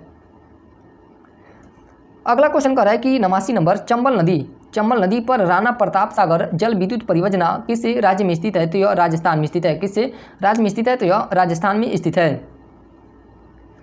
राणा प्रताप सागर जल विद्युत परियोजना चंबल नदी पर स्थित है। यह चंबल घाटी विकास योजना से संबंधित है। किससे संबंधित है? तो यह चंबल घाटी विकास योजना से संबंधित है। यह परियोजना राजस्थान में स्थित है। अगला क्वेश्चन देखते हैं लोग 90 नंबर जवाहरलाल नेहरू बंदरगाह किस राज्य में स्थित है? तो यह महाराष्ट्र में स्थित है। किस राज्य में स्थित है? तो महाराष्ट्र में स्थित है। जवाहरलाल नेहरू बंदरगाह यानी कि Jawaharlal Nehru port trust JNPT Navi Mumbai Maharashtra में है। कहाँ पे है? तो यह महाराष्ट्र में है। यह भारत का सबसे बड़ा कंटेनर हैंडलिंग पोर्ट है। वर्तमान में JNPT यानी कि Jawaharlal Nehru port trust 5 container terminal का संचालन करती है। जो कौन से है? तो Jawaharlal Nehru port container terminal, Nhava Sheva international container terminal, gateway terminal India private limited, Nhava Sheva international gateway terminal और नौ कमीशन Bharat Mumbai container terminal private limited. अगला क्वेश्चन की बात करते हैं 91 नंबर की भारत की सर्वाधिक वर्षा मुख्यतः प्राप्त होती है। भारत की सर्वाधिक वर्षा मुख्यतः प्राप्त होती है किससे? तो दक्षिण पश्चिम मानसून से। किससे प्राप्त होती है? तो दक्षिण पश्चिम मानसून से प्राप्त होती है। मौसम विभाग के अनुसार दक्षिण पश्चिम मानसून से भारत की कुल वर्षा का लगभग 75% से अधिक हिस्सा प्राप्त होता है। अगला क्वेश्चन देखते हैं कि राजस्थान में बहुत कम वर्षा होती है। राजस्थान में बहुत कम वर्षा होती है क्योंकि मानसून इस क्षेत्र में पहुंचने में असफल रहता है। यह कथन क्या है? तो यहाँ पे देखते हैं लोग कि कथन क्या पूछ रहा है। यहाँ पे कथन नहीं दिया गया, डायरेक्ट क्वेश्चन दिया गया है। तो राजस्थान में बहुत कम वर्षा होती है क्योंकि इसका सही आंसर क्या हो जाएगा? D number. हवाएं किसी प्रकार की बाधाओं को पार नहीं करती हैं, जिसके कारण ठंडा होने के लिए आवश्यक ऊंचाई नहीं प्राप्त होती है, इसलिए वहाँ पे कम वर्षा होती है। यानी कि जो अरावली पर्वत है, अरावली पर्वत पे अगर एकदम लंबवत है, अरावली पर्वत ऐसे है तो हवाएं इसे समानांतर निकल जाती हैं, जिस वजह से यहाँ पे वर्षा नहीं हो पाती है। राजस्थान में बहुत कम वर्षा होती है। राजस्थान में बहुत कम वर्षा होती है क्योंकि हवाएं किसी प्रकार की बाधाओं को पार नहीं करती हैं, जिसके कारण ठंडा होने के लिए आवश्यक ऊंचाई नहीं प्राप्त होती है। अरावली पर्वत श्रेणियाँ दक्षिण पश्चिम मानसूनी हवाओं के चलने की दिशा के अनुरूप होने के कारण मार्ग में बाधक नहीं बन पाती हैं, अतः मानसून पवन सीधी निकल जाती हैं। अगला क्वेश्चन है कि निम्नलिखित में से किस मृदा का उपयोग आमतौर पर ईंटों के लिए किया जाता है? तो लेटराइट मृदा का उपयोग ईंटों के लिए किया जाता है। किस मृदा का उपयोग? तो लेटराइट मृदा का उपयोग आमतौर पर ईंटों के निर्माण के लिए किया जाता है। इस मिट्टी में लोहा, एल्युमिनियम और चूने की मात्रा अधिक होती है। किसकी मात्रा अधिक होती है? तो लोहा, एल्युमिनियम और चूने की मात्रा अधिक होती है। अगला क्वेश्चन कर रहा है कि दुमटी या लोम मिट्टी का कौन सा कण मिलता है? तो सभी प्रकार के कण मिलते हैं। क्या मिलता है? इसका आंसर क्या हो जाएगा? सभी प्रकार के कण मिलते हैं। FAO के अनुसार सामान्यतः दोमट मिट्टी यानी कि लोम सॉइल में 23 से 52% बालू के कण, 7 से 27% मृतिका यानी कि क्ले के कण एवं 28 से 50% गाद के कण पाए जाते हैं, अतः विकल्प डी सही उत्तर है। यूनाइटेड स्टेट्स बॉटेनिक गार्डन के अनुसार दोमट मिट्टी में बालू की मात्रा 40% पाई जाती है। कितनी प्रतिशत पाई जाती है? तो 40% पाई जाती है। अगला क्वेश्चन है कि पौधों को सबसे अधिक पानी किस मिट्टी में मिलता है? तो चिकनी मिट्टी में। किस मिट्टी में पौधों को सबसे अधिक पानी मिलता है? तो चिकनी मिट्टी में। चिकनी मिट्टी में जल धारण की क्षमता सबसे अधिक होती है। ये लाइन बहुत इंपॉर्टेंट है कि जल धारण की क्षमता किस मिट्टी में सर्वाधिक होती है? तो चिकनी मिट्टी में। इसलिए पौधों को सबसे अधिक पानी इसी मिट्टी में मिलता है। चिकनी मिट्टी में 50%, कितना? 50% से कम गाद, 50% तक मृतिका व बालू की कुछ मात्रा पाई जाती है। इसमें वायु का आवागमन कम होता है, जिससे जल क्रांति हो जाती है। क्या हो जाती है? जिससे जल क्रांति हो जाती है। उसके बाद है 96 नंबर क्वेश्चन की निम्नलिखित नहर प्रणालियों में किससे बिहार के क्षेत्र में सिंचाई होती है? तो जो त्रिवेणी नहर है, इससे बिहार के क्षेत्र में सिंचाई की जाती है। प्रश्न अनुसार दिए गए विकल्पों में त्रिवेणी नहर से बिहार के क्षेत्र में सिंचाई होती है, यह गंडक नदी के बाएं तट से निकाली है, यह गंडक नदी के बाएं तट से निकाली गई है, यह पश्चिमी चंपारण जिले में स्थित है। त्रिवेणी नहर किस जिले में स्थित है? तो यह पश्चिमी चंपारण जिले में स्थित है। उसके बाद अगला क्वेश्चन देखते हैं कि दिए गए कूट की सहायता से हरित क्रांति के घटक चुनिए। तो इसमें हरित क्रांति के घटक चुना है, तो पहला घटक क्या हो जाएगा? उच्च उत्पादन देने वाली किस्म के बीज, ये कथन क्या हो जाएगा? सत्य हो जाएगा। दूसरा है सिंचाई, ये भी सत्य हो जाएगा। ग्रामीण विद्युतीकरण, ये भी सत्य हो जाएगा। और चौथा भी सत्य है, यानी कि ग्रामीण सड़कें और विपणन। इसका सही आंसर क्या हो जाएगा? सभी, यानी कि चारों ऑप्शन सत्य है। भारत में वर्ष 1965 के बाद उच्च उत्पादन देने वाली किस्म के बीजों, उर्वरक, सिंचाई और अन्य तकनीकी प्रयोगों को बढ़ावा देना, यानी कि ग्राम विद्युतीकरण, कृषि उत्पादों की बाजार तक पहुंच सुनिश्चित करने के लिए ग्रामीण सड़कों और विपणन कार्यों को बढ़ावा देना हरित क्रांति के नाम से जाना जाता है। वर्ष 1966-67 में हरित क्रांति की शुरुआत हुई, अतः हरित क्रांति में उपर्युक्त चारों घटक समाहित हैं। अगला क्वेश्चन है 98 नंबर की निम्नलिखित में से कौन सा एक कृषि में उत्पादकता बढ़ाने का रास्ता है? तो उपयुक्त में से कोई नहीं या उपयुक्त में से एक से अधिक। इसकी व्याख्या की बात किया जाए तो उपर्युक्त विकल्पों में दिए गए सभी उपाय कृषि में उत्पादकता बढ़ाने के रास्ते हैं। भारत में 60 और 70 के दशक में बीज, खाद, सिंचाई, कीटनाशकों और पादप संरक्षण तकनीकों के उत्पादन, विकास और प्रयोग में वृद्धि हुई है। इससे देश में हरित क्रांति का सूत्रपात हुआ। अगला क्वेश्चन देखते हैं लोग कि इंद्रधनुष्य क्रांति का संबंध है। इंद्रधनुष्य क्रांति का संबंध किससे है? तो उपयुक्त में से सभी, यानी कि हरित क्रांति से भी है और श्वेत क्रांति और नीली क्रांति से भी है। वर्ष 2000 में केंद्र सरकार ने नई राष्ट्रीय कृषि नीति की घोषणा की। इस नीति के तहत इंद्रधनुष्य क्रांति की परिकल्पना प्रस्तुत की गई। इसके अंतर्गत प्रत्यक्ष या अप्रत्यक्ष रूप से कृषि के क्षेत्र से संबंधित सभी क्रांतियों को शामिल किया गया है, जैसे हरित क्रांति, श्वेत क्रांति, पीली क्रांति, नीली क्रांति, लाल क्रांति, सुनहरी क्रांति, भूरी क्रांति, रजत क्रांति आदि। काली क्रांति संबंधित है। अगला क्वेश्चन है कि काली क्रांति संबंधित है, तो यह कच्चा तेल के उत्पादन से संबंधित है। किससे संबंधित है? कच्चा तेल के उत्पादन से संबंधित है। काली क्रांति का संबंध कच्चा तेल उत्पादन से है। अन्य प्रमुख क्रांतियाँ तथा उनके उत्पादन इस प्रकार है। गुलाबी क्रांति किससे संबंधित है? तो यह प्याज उत्पादन से संबंधित है। उसके बाद है नीली क्रांति, यह मत्स्य यानी कि मछली उत्पादन से संबंधित है। हरित क्रांति खाद्यान्न उत्पादन से संबंधित है। लाल क्रांति मांस और टमाटर उत्पादन से संबंधित है। पीली क्रांति तिलहन उत्पादन से संबंधित है। अगला क्वेश्चन है कि भारत का अधिकतम गेहूं उत्पादक के राज्य है, तो कौन हो जाएगा? उत्तर प्रदेश। इसका सही आंसर हो जाएगा, क्या हो जाएगा? उत्तर प्रदेश। प्रश्नकाल के दौरान तीन बड़े गेहूं उत्पादक राज्य क्रमशः थे, यानी कि जब प्रश्न पूछा गया था तो उस समय उत्तर प्रदेश का प्रथम स्थान था और पंजाब का दूसरा स्थान और हरियाणा का तीसरा स्थान। लेकिन भारत के आर्थिक सर्वेक्षण 2021-22 चतुर्थ अग्रिम अनुमान के वर्ष 2021-22 के आंकड़ों के अनुसार सर्वाधिक गेहूं उत्पादक तीन राज्य क्रमशः हैं। सबसे पहला उत्तर प्रदेश और दूसरा स्थान पे मध्य प्रदेश और तीसरा स्थान पे आपका पंजाब हो जाएगा। अगला क्वेश्चन कर रहा है कि सबसे ज़्यादा गेहूं कहाँ पैदा होता है? सबसे ज़्यादा गेहूं कहाँ पैदा होता है? तो उत्तर प्रदेश में। कहाँ पे? उत्तर प्रदेश में। भारत के किन राज्यों में गन्ना सबसे ज़्यादा पैदा होता है? भारत के किन राज्यों में गन्ना सबसे ज़्यादा पैदा होता है? तो बिहार एवं उत्तर प्रदेश में। कहाँ पे? बिहार एवं उत्तर प्रदेश, इसका सही आंसर हो जाएगा। कृषि एवं किसान कल्याण मंत्रालय के वर्ष 2021-22 के चतुर्थ अग्रिम अनुमान के आंकड़ों के अनुसार सर्वाधिक गन्ना उत्पादक के 8 राज्यों का क्रम इस प्रकार है। उत्तर प्रदेश, जिसमें सबसे प्रथम स्थान किसका है? तो उत्तर प्रदेश का। उसके बाद महाराष्ट्र के बाद कर्नाटक, गुजरात, तमिलनाडु, बिहार, हरियाणा एवं पंजाब। अतः विकल्प ए सही उत्तर है। भारत के निम्न राज्यों में से किसे चीनी का कटोरा, ये क्वेश्चन बहुत इंपॉर्टेंट है कि भारत के निम्न राज्यों में से किसे चीनी का कटोरा कहा जाता है? तो उत्तर प्रदेश को कहा जाता है। किसे कहा जाता है? उत्तर प्रदेश को। उत्तर प्रदेश को भारत का चीनी का कटोरा कहा जाता है।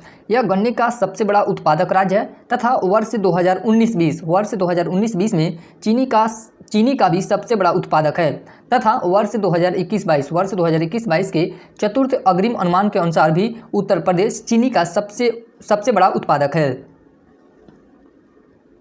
अगला क्वेश्चन देखते हैं लोग कि भारत में एकमात्र राज्य जो केसर के उत्पादन, किसके उत्पादन के लिए? तो केसर का उत्पादन करता है, तो जम्मू कश्मीर केसर के उत्पादन में प्रथम स्थान है। उपर्युक्त विकल्पों में से भारत में केसर यानी कि सैफरॉन उत्पादक के एकमात्र राज्य जम्मू कश्मीर है। यहाँ प्राचीन काल से ही केसर का उत्पादन किया जाता है। कश्मीर में प्राचीन काल से ही केसर का उत्पादन किया जा रहा है। वर्तमान में जम्मू कश्मीर एक केंद्र शासित प्रदेश है, यानी कि जो जम्मू कश्मीर है वह क्या है? तो केंद्र शासित प्रदेश है।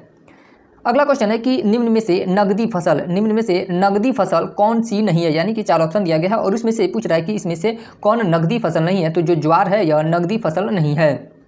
ज्वार नगदी फसल नहीं है। आर्थिक की समीक्षा भारत सरकार के अनुसार प्रमुख फसलों को निम्न प्रकार से विभाजित किया जाता है। खाद्यान्न फसलें या खाद्य फसलों में अंतर्गत कौन कौन सी फसलें आती हैं? तो चावल, गेहूं, मक्का, मोटे अनाज और दलहन, यानी कि ये सब जितने अनाज हैं यह खाद्यान्न फसलें हैं। उसके बाद दूसरा है गैर खाद्यान्न फसलें, यानी कि नगदी फसलें, इसे नगदी फसलें भी कहते हैं। तो इसके अंतर्गत कौन कौन सी फसलें शामिल हैं? तिलहन, मूंगफली, रैपसीड और सरसों, रेशेदार कपास, जूट और मेस्ता, ये सब भी बगानी फसलें। तिलहन, मूंगफली और रैपसीड और सरसों, रेशेदार कपास और जूट, रेशेदार में देखा जाए तो कपास, जूट और मेस्ता, ये सब क्या हैं? तो गैर खाद्यान्नी फसलें हैं। उसके बाद है बगानी फसलें के अंतर्गत चाय, कॉफ़ी और रबड़ आता है। क्या आता है? चाय, कॉफ़ी और रबड़। अन्य में गन्ना, बगानी फसलों के अंतर्गत ही आता है गन्ना, तंबाकू, आलू। अगला क्वेश्चन की बात करते हैं कि भारत के कौन से दो राज्य सबसे बड़े पैमाने पर लौह अयस्क से संपन्न है। तो मध्य प्रदेश और उड़ीसा, जो मध्य प्रदेश और उड़ीसा है वह लौह अयस्क से संपन्न है। इंडियन मिनरल्स ईयरबुक 2021 के अनुसार हेमेटाइट के प्रमुख भंडारण राज्य उड़ीसा, झारखंड और छत्तीसगढ़ है। कौन कौन से राज्य हैं? तो उड़ीसा है, झारखंड है और छत्तीसगढ़ है। तथा मैग्नेटाइट के प्रमुख भंडारण राज्य कर्नाटक, आंध्र प्रदेश और राजस्थान है। विकल्पगत राज्यों के युग्म में मध्य प्रदेश और उड़ीसा विकल्प सही होगा। अगला क्वेश्चन कर रहा है कि 108 नंबर, निम्नलिखित लौह अयस्कों में से बैलाडीला में किसका खनन होता है? तो हेमेटाइट का खनन किया जाता है। कहाँ पे? तो बैलाडीला में।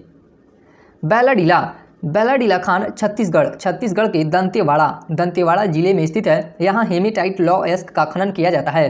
हेमेटाइट उच्च गुणवत्ता वाला लौह अयस्क है। हेमेटाइट क्या है? तो यह उच्च गुणवत्ता वाला लौह अयस्क है। यह मुख्य रूप से उड़ीसा, छत्तीसगढ़, झारखंड, कर्नाटक, गोवा आदि राज्यों में पाया जाता है। जबकि मैग्नेटाइट लौह अयस्क की प्राप्ति कर्नाटक, आंध्र प्रदेश, राजस्थान, तमिलनाडु, गोवा आदि अन्य राज्यों में होती है। झारखंड में कोयला की खानें स्थित है। तो झरिया में। कहाँ पे? झरिया में। झरिया कोयला क्षेत्र झारखंड के धनबाद जिला में स्थित है। झरिया कोयला क्षेत्र झारखंड के धनबाद जिले में स्थित है। देश के अधिकांश कोकिंग कोयला का भंडार यहीं पर स्थित है। जबकि जमशेदपुर मुख्यतः इस्पात उद्योग के लिए है। लोहरदगा बॉक्साइट उत्पादन के लिए तथा रांची भारी मशीनों के निर्माण के लिए प्रसिद्ध है। रांची किस लिए प्रसिद्ध है? तो भारी मशीनों के लिए प्रसिद्ध है, और लोहरदगा यह बॉक्साइट उत्पादन के लिए, और जमशेदपुर इस्पात उद्योग के लिए। अगला क्वेश्चन है कि भूमिगत कोयले का दहन किस राज्य में होता है? तो झारखंड में होता है। किस राज्य में होता है? तो झारखंड में होता है। भूमिगत कोयले का दहन झारखंड राज्य के झरिया कोलफील्ड क्षेत्र में होता है। झारखंड का झरिया क्षेत्र कोयले का प्रमुख क्षेत्र है। ये लाइन भी इंपॉर्टेंट है कि जो झारखंड का झरिया क्षेत्र है वह किस लिए प्रसिद्ध है? तो कोयले का प्रमुख क्षेत्र है। झारखंड के झरिया क्षेत्र मुख्यतः क्या पाया जाता है? यानी कि झारखंड के झरिया क्षेत्र में क्या पाया जाता है? तो कोयला पाया जाता है। क्या पाया जाता है? कोयला पाया जाता है। अगला क्वेश्चन देखते हैं लोग कि भारतीय कोयला उद्योग की निम्नलिखित समस्याओं पर विचार करें। निम्नलिखित समस्याओं पर विचार करना है। तो पहला कथन कर रहा है कि निम्न कोटि का कोयला एवं कोयला संचलन में बाधा। दूसरा कथन कर रहा है कि धुलाई संस्थानों की उपयोग क्षमता में कमी। तीसरा कथन है कि कोकिंग कोयला के आयात पर बढ़ती निर्भरता, और चौथा कथन कर रहा है कि कार्य संचालन कीमतें। अब इसमें पूछ रहा है कि इसमें से जो कथन है कौन सा सही है? तो यह चारों कथन सत्य है। क्या हो जाएगा? चारों कथन सत्य हो जाएगा। भारतीय कोयला उद्योग वर्तमान में अनेक समस्याओं से ग्रसित है, जिनमें प्रमुख है निम्न कोटि का कोयला, धुलाई संस्थानों की उपयोग क्षमता में कमी, कोकिंग कोयले के आयात पर बढ़ती निर्भरता, कोयले के स्थानांतरण में आने वाली बाधा, कार्य संचालन कीमतें आदि। 113 नंबर क्वेश्चन है कि भारत में सबसे पुराना तेल का भंडार कहाँ है? भारत में सबसे पुराना तेल का भंडार कहाँ है? तो डिगबोई, असम में। कहाँ पे है? डिगबोई, असम में। भारत में सबसे पुराना तेल का भंडार डिगबोई असम में है। यह ब्रह्मपुत्र नदी घाटी का तेल भंडार है। ब्रह्मपुत्र घाटी देश की सबसे पुरानी तेल घाटी है। ये भी लाइन इंपॉर्टेंट है कि देश की सबसे पुरानी तेल घाटी कौन सी है? तो ब्रह्मपुत्र घाटी। अगला क्वेश्चन कर रहा है कि भारत में सर्वप्रथम तेल या ऊर्जा संकट कब हुआ था? तो 1970 और 1980 के दौरान तेल एवं ऊर्जा संकट हुआ था। भारत में सर्वप्रथम भयानक ऊर्जा संकट वर्ष 1973 में पैदा हुआ, जब तेल निर्यातक के देशों यानी कि ओपेक के अंतर्गत जितने सारे देश आते हैं वह तेल निर्यात करते हैं ने तेल की कीमतों में अकस्मात 4 गुना से अधिक वृद्धि कर दी थी, इसलिए ऊर्जा संकट को झेलना पड़ा था। भारत में प्रति व्यक्ति ऊर्जा की खपत वर्ष 1994 में कितनी थी? भारत में प्रति व्यक्ति ऊर्जा की खपत 1994 में कितनी थी? तो 243 किलोग्राम तेल के बराबर। वर्ष 1994 में भारत में प्रति व्यक्ति ऊर्जा का खपत 244 किलोग्राम तेल के बराबर थी, जो आर्थिक समीक्षा 2018-19 के अनुसार भारत में प्रति व्यक्ति ऊर्जा खपत 0.6 टन तेल के बराबर है, जो वैश्विक प्रति व्यक्ति 1.8 टन का 1/3 है। एनर्जी स्टैटिस्टिक्स इंडिया 2023 के अनुसार 2021-22 पी में प्रति व्यक्ति ऊर्जा खपत लगभग 24,453 मेगा जूल है, अतः निकटतम विकल्प सी सही उत्तर था। निम्न राज्यों में से कौन सा राज्य भारत में सर्वाधिक सौर ऊर्जा का उत्पादक है? तो कर्नाटक। इसका सही आंसर क्या हो जाएगा? कर्नाटक है। यानी कि यह जो यहाँ पे ऑप्शन दिया गया है उस ऑप्शन के हिसाब से कि कौन सा राज्य भारत में सर्वाधिक सौर ऊर्जा का उत्पादक है, तो कर्नाटक हो जाएगा। दिए गए राज्यों में से कर्नाटक राज्य भारत में सर्वाधिक सौर ऊर्जा का उत्पादक है। 31 मई 2023 की स्थिति के अनुसार सौर ऊर्जा की कुल संस्थापित क्षमता के संदर्भ में राजस्थान शीर्ष स्थान पर है। यहाँ पे दिया भी गया है कि राज्य एक तरफ दिया गया है राज्य और दूसरी तरफ दिया गया है संस्थापित क्षमता। तो राजस्थान की क्षमता का बात किया जाए तो 77,175.65 मेगावाट है। उसके बाद गुजरात का स्थान आता है 9,080.76 मेगावाट। उसके बाद कर्नाटक यानी कि तीसरे स्थान पे कर्नाटक है संस्थापित क्षमता के मामले में 8,483.33 मेगावाट के साथ। और अंतिम यानी कि चौथे स्थान पे तमिलनाडु का स्थान है 6,833.38 मेगावाट। अगला क्वेश्चन देखते हैं लोग कि भारत में राज्य विद्युत बोर्डों की वित्तीय रुग्णता के निम्नलिखित कारणों पर विचार करें, जिसमें सबसे पहला कारण कह रहा है कि कृषि एवं घरेलू उपभोक्ताओं को उत्पादन लागत से कम पर बिजली का विक्रय, ये भी कथन सत्य है। प्रसारण एवं संवितरण हानियाँ काफ़ी ज़्यादा होती हैं, ये भी कथन सत्य है। उसके बाद है राज्य विद्युत बोर्डों के लिए वाणिज्यिक स्वायत्तता में कमी होती है।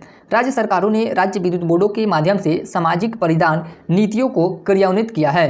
यहाँ से पूछ रहा है कि उपरोक्त में से कौन सा कथन सत्य है, तो उपरोक्त में से सभी कथन सत्य है, यानी कि 1, 2, 3 और 4 चारों कथन सत्य हो जाएगा।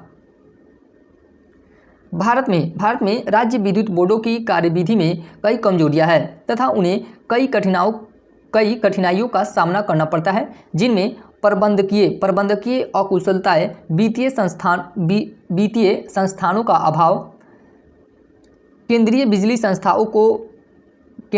संस्थाओं को भुगतान करने की असमर्थता, व्यापक संचारण व वितरण हानियां आदि सम्मिलित है। इसके अतिरिक्त राज्यों में कृषि क्षेत्र को बहुत कम कीमत पर बिजली उपलब्ध कराते हैं, जिससे आर्थिक सहायता का भार बहुत बढ़ जाता है। 11वीं पंचवर्षीय योजना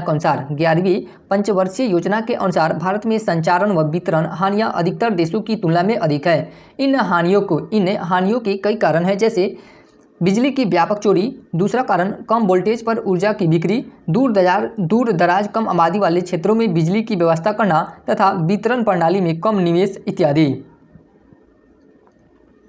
अगला क्वेश्चन कर रहा है कि टिस्को संयंत्र किसके नज़दीक स्थित है, तो यह टाटानगर के नज़दीक स्थित है।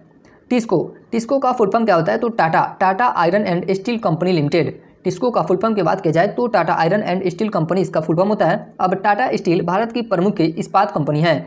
टाटानगर यानी कि जमशेदपुर स्थित इस कारखाने की स्थापना वर्ष 1907 में की गई थी। कब की गई थी? वर्ष 1907 में। अगला क्वेश्चन कर रहा है कि बिहार में डालमिया नगर किस लिए प्रसिद्ध है? किसके लिए प्रसिद्ध है? तो यह सीमेंट के लिए प्रसिद्ध है। किसके लिए प्रसिद्ध है? सीमेंट के लिए। बिहार में डालमिया नगर मुख्य रूप से सीमेंट के लिए प्रसिद्ध है। इसके अतिरिक्त यहाँ चीनी, कागज, केमिकल आदि उद्योग भी स्थापित है।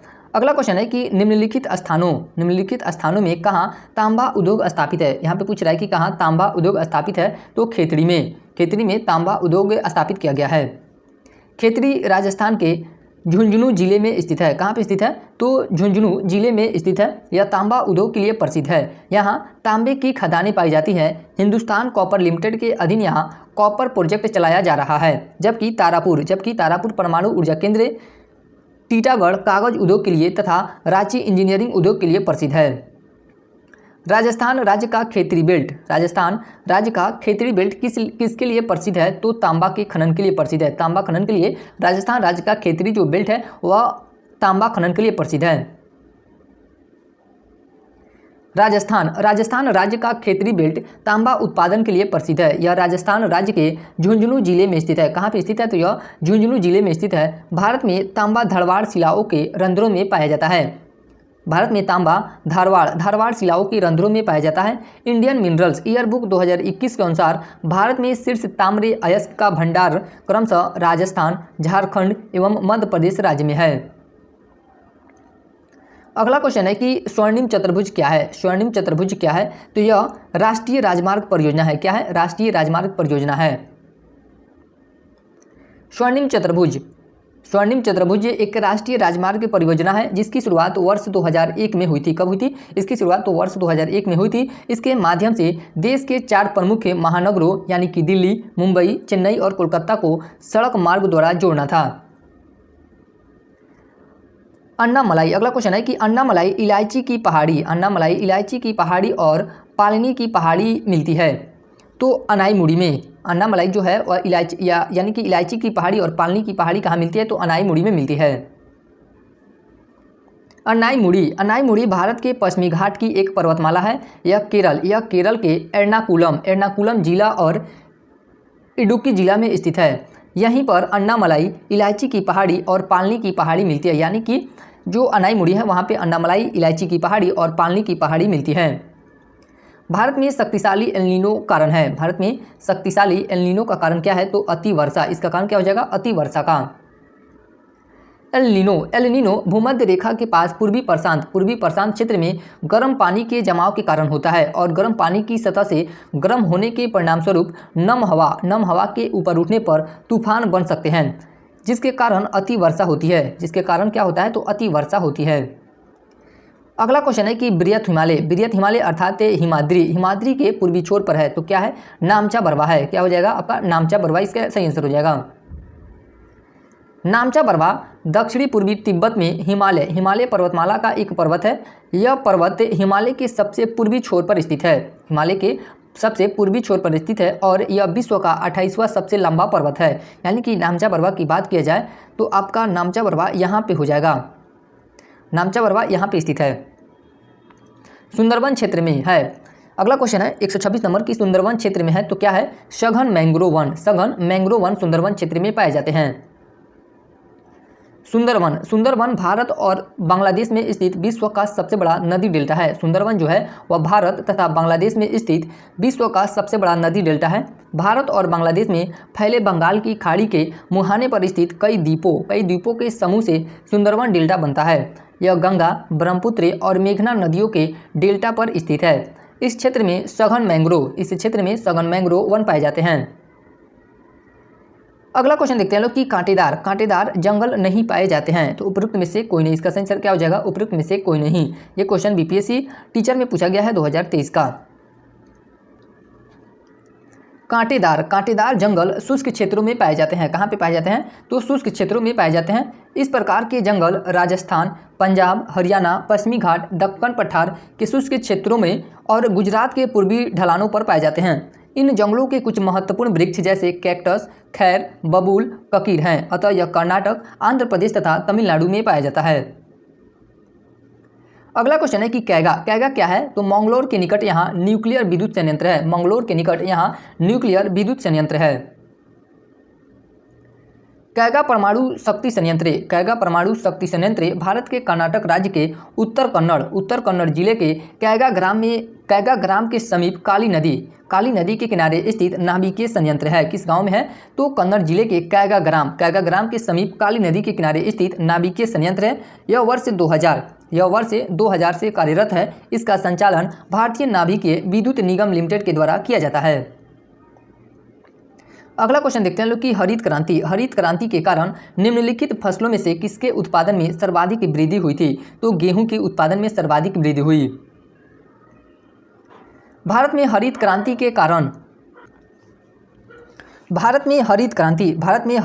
के कारण गेहूं फसलों के उत्पादन में वृद्धि की अधिकतम दर देखी गई। हरित क्रांति की शुरुआत वर्ष 1966 में भारतीय कृषि में उच्च उपज वाले किस्म यानी कि हाई यील्ड,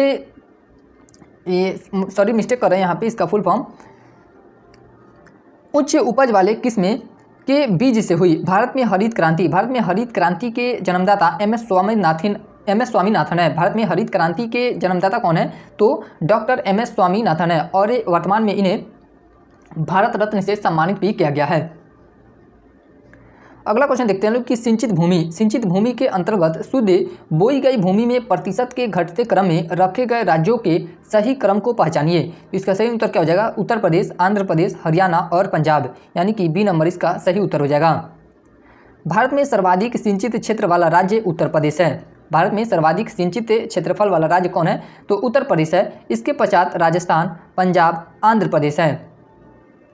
अगला क्वेश्चन देखते हैं लोग कि किस राज्य में सबसे अधिक लेटराइट मिट्टी है? किस राज्य में सबसे अधिक लेटराइट मिट्टी है? तो मेघालय में सबसे अधिक लेटराइट मिट्टी पाई जाती है।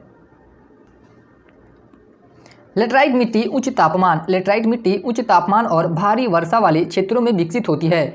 ये वर्षा के कारण तीव्र लीचिंग का परिणाम है।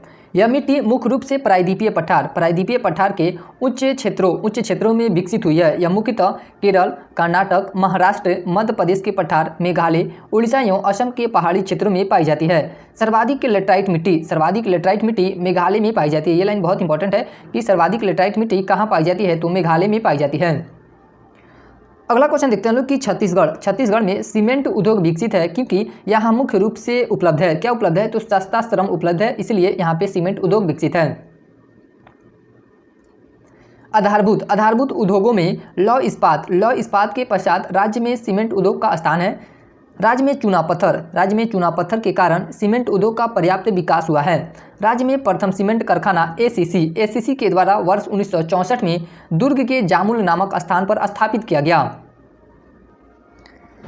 सॉरी दोस्तों, यहाँ पे हमको इस क्वेश्चन में थोड़ा सा डाउट लग रहा है क्योंकि व्याख्या में चूना पत्थर के बारे में जिक्र किया गया है, लेकिन यहाँ पे आंसर बी बता रहा है, यानी कि सस्ता श्रम। तो आप लोग एक बार क्रॉस चेक कर लेंगे लोग। मेरे हिसाब से तो चूना पत्थर ही होना चाहिए क्योंकि व्याख्या में चूना पत्थर की चर्चा की गई है कि राज्य में चूना पत्थर के कारण सीमेंट उद्योग का पर्याप्त विकास हुआ है।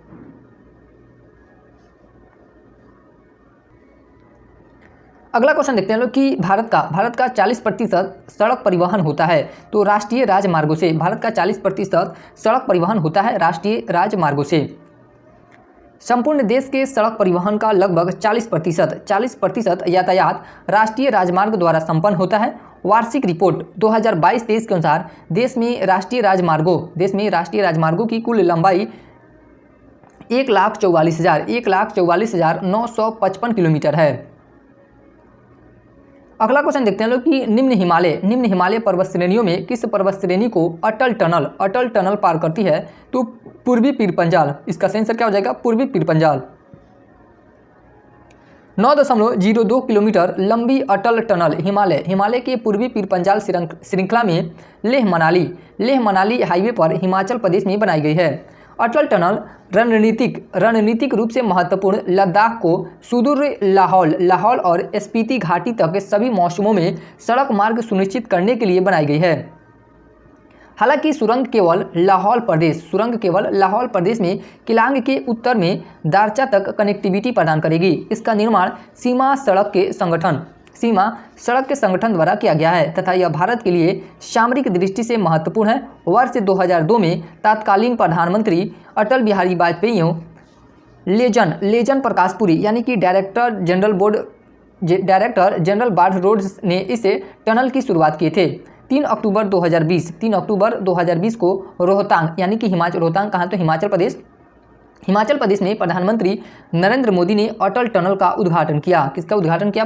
तो अटल टनल का 2020 में प्रधानमंत्री नरेंद्र मोदी के द्वारा इसका उद्घाटन किया गया। अगला क्वेश्चन देखते हैं लोग कि निम्नांकित नंबर की राजधानी ट्रेनों में से कौन सी एक अधिकतम दूरी तय करती है? तो जो यह 12,43 त्रिवेंद्रम सेंट्रल, यह जो रेल है यह अधिकतम दूरी तय करती है। प्रश्नकाल में व्याख्या देखते हैं लोग कि प्रश्नकाल में त्रिवेंद्रम राजधानी यात्रा ट्रेन 12,43 एक अधिकतम दूरी यानी कि 31 से 3,149 किलोमीटर 3149 किलोमीटर दूरी तय करती थी। वर्तमान में भारत की सर्वाधिक तीव्र गति से चलने वाली ट्रेन गतिमान एक्सप्रेस है। कौन है? तो गतिमान एक्सप्रेस है। वर्तमान में भारत की सर्वाधिक यानी कि तेज गति से चलने वाली ट्रेन का नाम क्या है? तो गतिमान एक्सप्रेस है। जबकि वर्तमान में भारत की सबसे अधिक दूरी तय करने वाली ट्रेन विवेक एक्सप्रेस है। कौन सी हो जाएगी? वर्तमान की बात किया जा रहा है। अभी उस समय जो पूछा गया था तो क्वेश्चन उस समय की क्वेश्चन के हिसाब से आंसर दिया गया है, लेकिन अभी वर्तमान में विवेक एक्सप्रेस है। ट्रेन संख्या 15905 और 15906 है, जो 4189 किलोमीटर दूरी यानी कि डिब्रूगढ़ से लेकर कन्याकुमारी तय करती है। अगला क्वेश्चन देखते हैं लोग कि कुरियर सेवा से प्रतिस्पर्धा के लिए भारतीय डाक विभाग ने द्रुत डाक सेवा का आरंभ कब किया? तो 1986 में किया था। कब किया था? 1986 में। भारतीय डाक विभाग द्वारा द्रुत डाक सेवा यानी कि स्पीड पोस्ट 1 अगस्त 1986 को प्रारंभ की गई थी। अगला क्वेश्चन देखते हैं लोग कि भारतवर्ष में सर्वप्रथम दूरभाष का प्रादुर्भाव किस वर्ष हुआ था? तो 1851 में हुआ था। कब हुआ था? 1851 ईस्वी में। भारत में 1850 ईस्वी में सर्वप्रथम टेलीग्राफ सेवा कोलकाता और डायमंड हार्बर के बीच शुरू की गई। प्रथम टेलीग्राफ लाइन को 1851 में इंग्लैंड की ओरिएंटल टेलीफोन कंपनी लिमिटेड ने भारत में कलकत्ता, बॉम्बे, मद्रास, अहमदाबाद तथा कराची तत्कालीन भारत में टेलीफोन एक्सचेंज स्थापित किए। 28 जनवरी 1882 को टेलीफोन सेवा की औपचारिक स्थापना की गई। अतः विकल्प सी को सही माना जा सकता है। अगला क्वेश्चन देखते हैं लोग कि पाट अंचल यानी कि पैट रीजन अवस्थित है। तो यह कहाँ अवस्थित है? तो झारखंड में। कहाँ पे? झारखंड में। पाट अंचल छोटा नागपुर प्रदेश में अवस्थित है। ये ऊंचे पठार होते हैं। ये क्या होते हैं? तो यह ऊंचे पठार होते हैं। छोटा नागपुर पठार का अधिकांश भाग झारखंड राज्य के अंतर्गत आता है। अतः विकल्प बी सही उत्तर है। उसके बाद अगला क्वेश्चन देखते हैं लोग कि झुमरी तलैया रेडियो पर गीतों की फरमाइश के लिए प्रसिद्ध किस राज्य में स्थित है? यह यहाँ से पूछ रहा है कि झुमरी तलैया किस राज्य में स्थित है? तो यह झारखंड में स्थित है। कहाँ पे? झारखंड में। अद्यतन स्थिति में झुमरी तलैया झारखंड राज्य के कोडरमा जिले में स्थित है। पहले यह अविभाजित बिहार में स्थित था। उसके बाद अगला क्वेश्चन है 140 नंबर क्षेत्रफल के अनुसार निम्नलिखित राज्यों का सही अवरोही क्रम क्या है? यहाँ पे अवरोही क्रम पूछ रहा है कि अवरोही क्रम क्या है? तो इसका सही आंसर क्या हो जाएगा? डी नंबर यानी कि 3 4 2 1। तो इसमें सबसे पहला आपका जाएगा मध्य प्रदेश के बाद उत्तर प्रदेश के बाद आंध्र प्रदेश और अंतिम स्थान आपका बिहार का हो जाएगा। उपर्युक्त राज्यों का क्षेत्रफल की बात किया जाए तो मध्य प्रदेश का क्षेत्रफल कितना है? 3,08,252 वर्ग किलोमीटर में मध्य प्रदेश फैला हुआ है। उसके बाद उत्तर प्रदेश 2,40,928 वर्ग किलोमीटर में फैला हुआ है। आंध्र प्रदेश का क्षेत्रफल कितना है? तो 1,60,205 वर्ग किलोमीटर में आंध्र प्रदेश क्षेत्रफल है। बिहार का क्षेत्रफल 94,163 वर्ग किलोमीटर बिहार का क्षेत्रफल है। अतः सही उत्तर क्या हो जाएगा? आपका डी हो जाएगा। अगला क्वेश्चन है कि भौगोलिक क्षेत्र की दृष्टि से भारत के निम्न जिलों में से कौन सा जिला सबसे बड़ा है? यहाँ पे सबसे बड़ा जिला पूछ रहा है तो कच्छ हो जाएगा। इसका सही आंसर क्या हो जाएगा? कच्छ जिला। संबंधित राज्यों की आधिकारिक वेबसाइट के अनुसार जिलों के कुल क्षेत्रफल निम्नलिखित है। जिला एक तरफ दिया गया है यानी कि राज्य या केंद्र शासित प्रदेश के जिले, और एक तरफ क्षेत्रफल दिया गया है वर्ग किलोमीटर में। यह कहाँ पे? तो लद्दाख में है और इसका क्षेत्रफल कितना है? तो 45,100 वर्ग किलोमीटर में फैला हुआ है। उसके बाद है आपका कच्छ और यह गुजरात में है। इसकी क्षेत्रफल की बात किया जाए तो 45,674 वर्ग किलोमीटर है। जैसलमेर यह राजस्थान में और इसकी क्षेत्रफल 38,401 किलोमीटर है। बाड़मेर यह राजस्थान में है 28,387 वर्ग किलोमीटर में।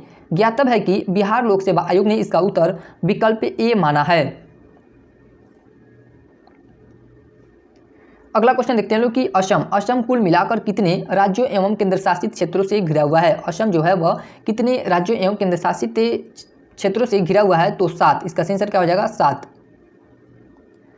असम राज्य की सीमाएं कुल 7 राज्यों से मिलती है। कितने राज्यों से मिलती है? तो कुल 7 राज्यों से मिलती है। कोई केंद्र शासित प्रदेश वर्तमान में इसकी सीमा से नहीं लगा है। जिन राज्यों से असम की सीमाएं मिली है वे इस प्रकार है। अब उन राज्यों को देखते हैं लोग कि कौन कौन सी राज्य असम से सीमा साझा करती हैं।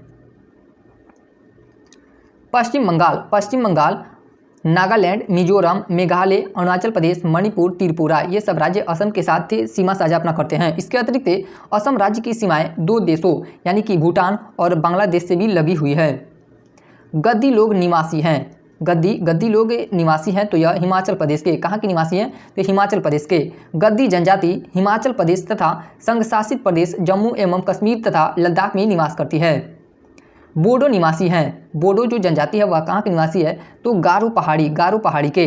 बोडो जनजाति एक निर्जातीय और बहुभाषी समुदाय है जो भारत के उत्तर पूर्व की गारो पहाड़ियाँ तथा असम के बोडोलैंड में पाई जाती है।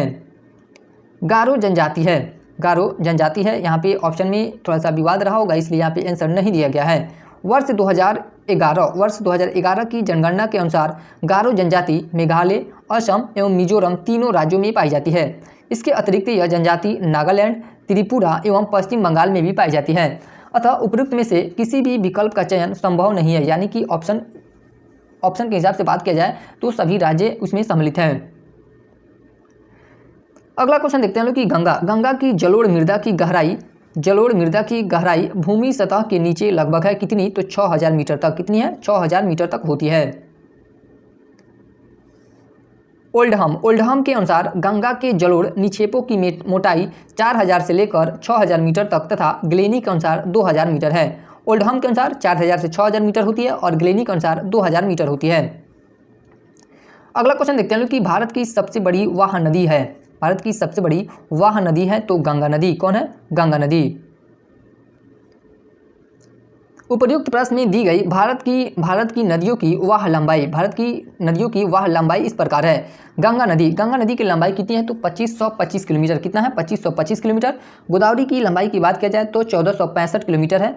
नर्मदा की लंबाई 1312 किलोमीटर है। उसी प्रकार महानदी की लंबाई कितनी है तो यह 851 किलोमीटर है। अतः स्पष्ट है कि भारत की सबसे बड़ी वाह नदी गंगा है। कौन हो जाएगी आपका गंगा। अगला क्वेश्चन देखते हैं लोग कि गंगा नदी के किनारे सबसे बड़ा शहर है तो कानपुर है। इसका सही आंसर क्या हो जाएगा कानपुर। जनगणना 2011 के अनुसार गंगा नदी के किनारे स्थित कुछ प्रमुख शहरों की जनसंख्या इस प्रकार है। यहाँ पे जनसंख्या नहीं पूछता है तो हम लोग इसको स्किप करते हैं लोग। कानपुर हो गया, पटना, वाराणसी, इलाहाबाद, प्रयागराज, ये सब गंगा के किनारे स्थित प्रमुख नगर हैं।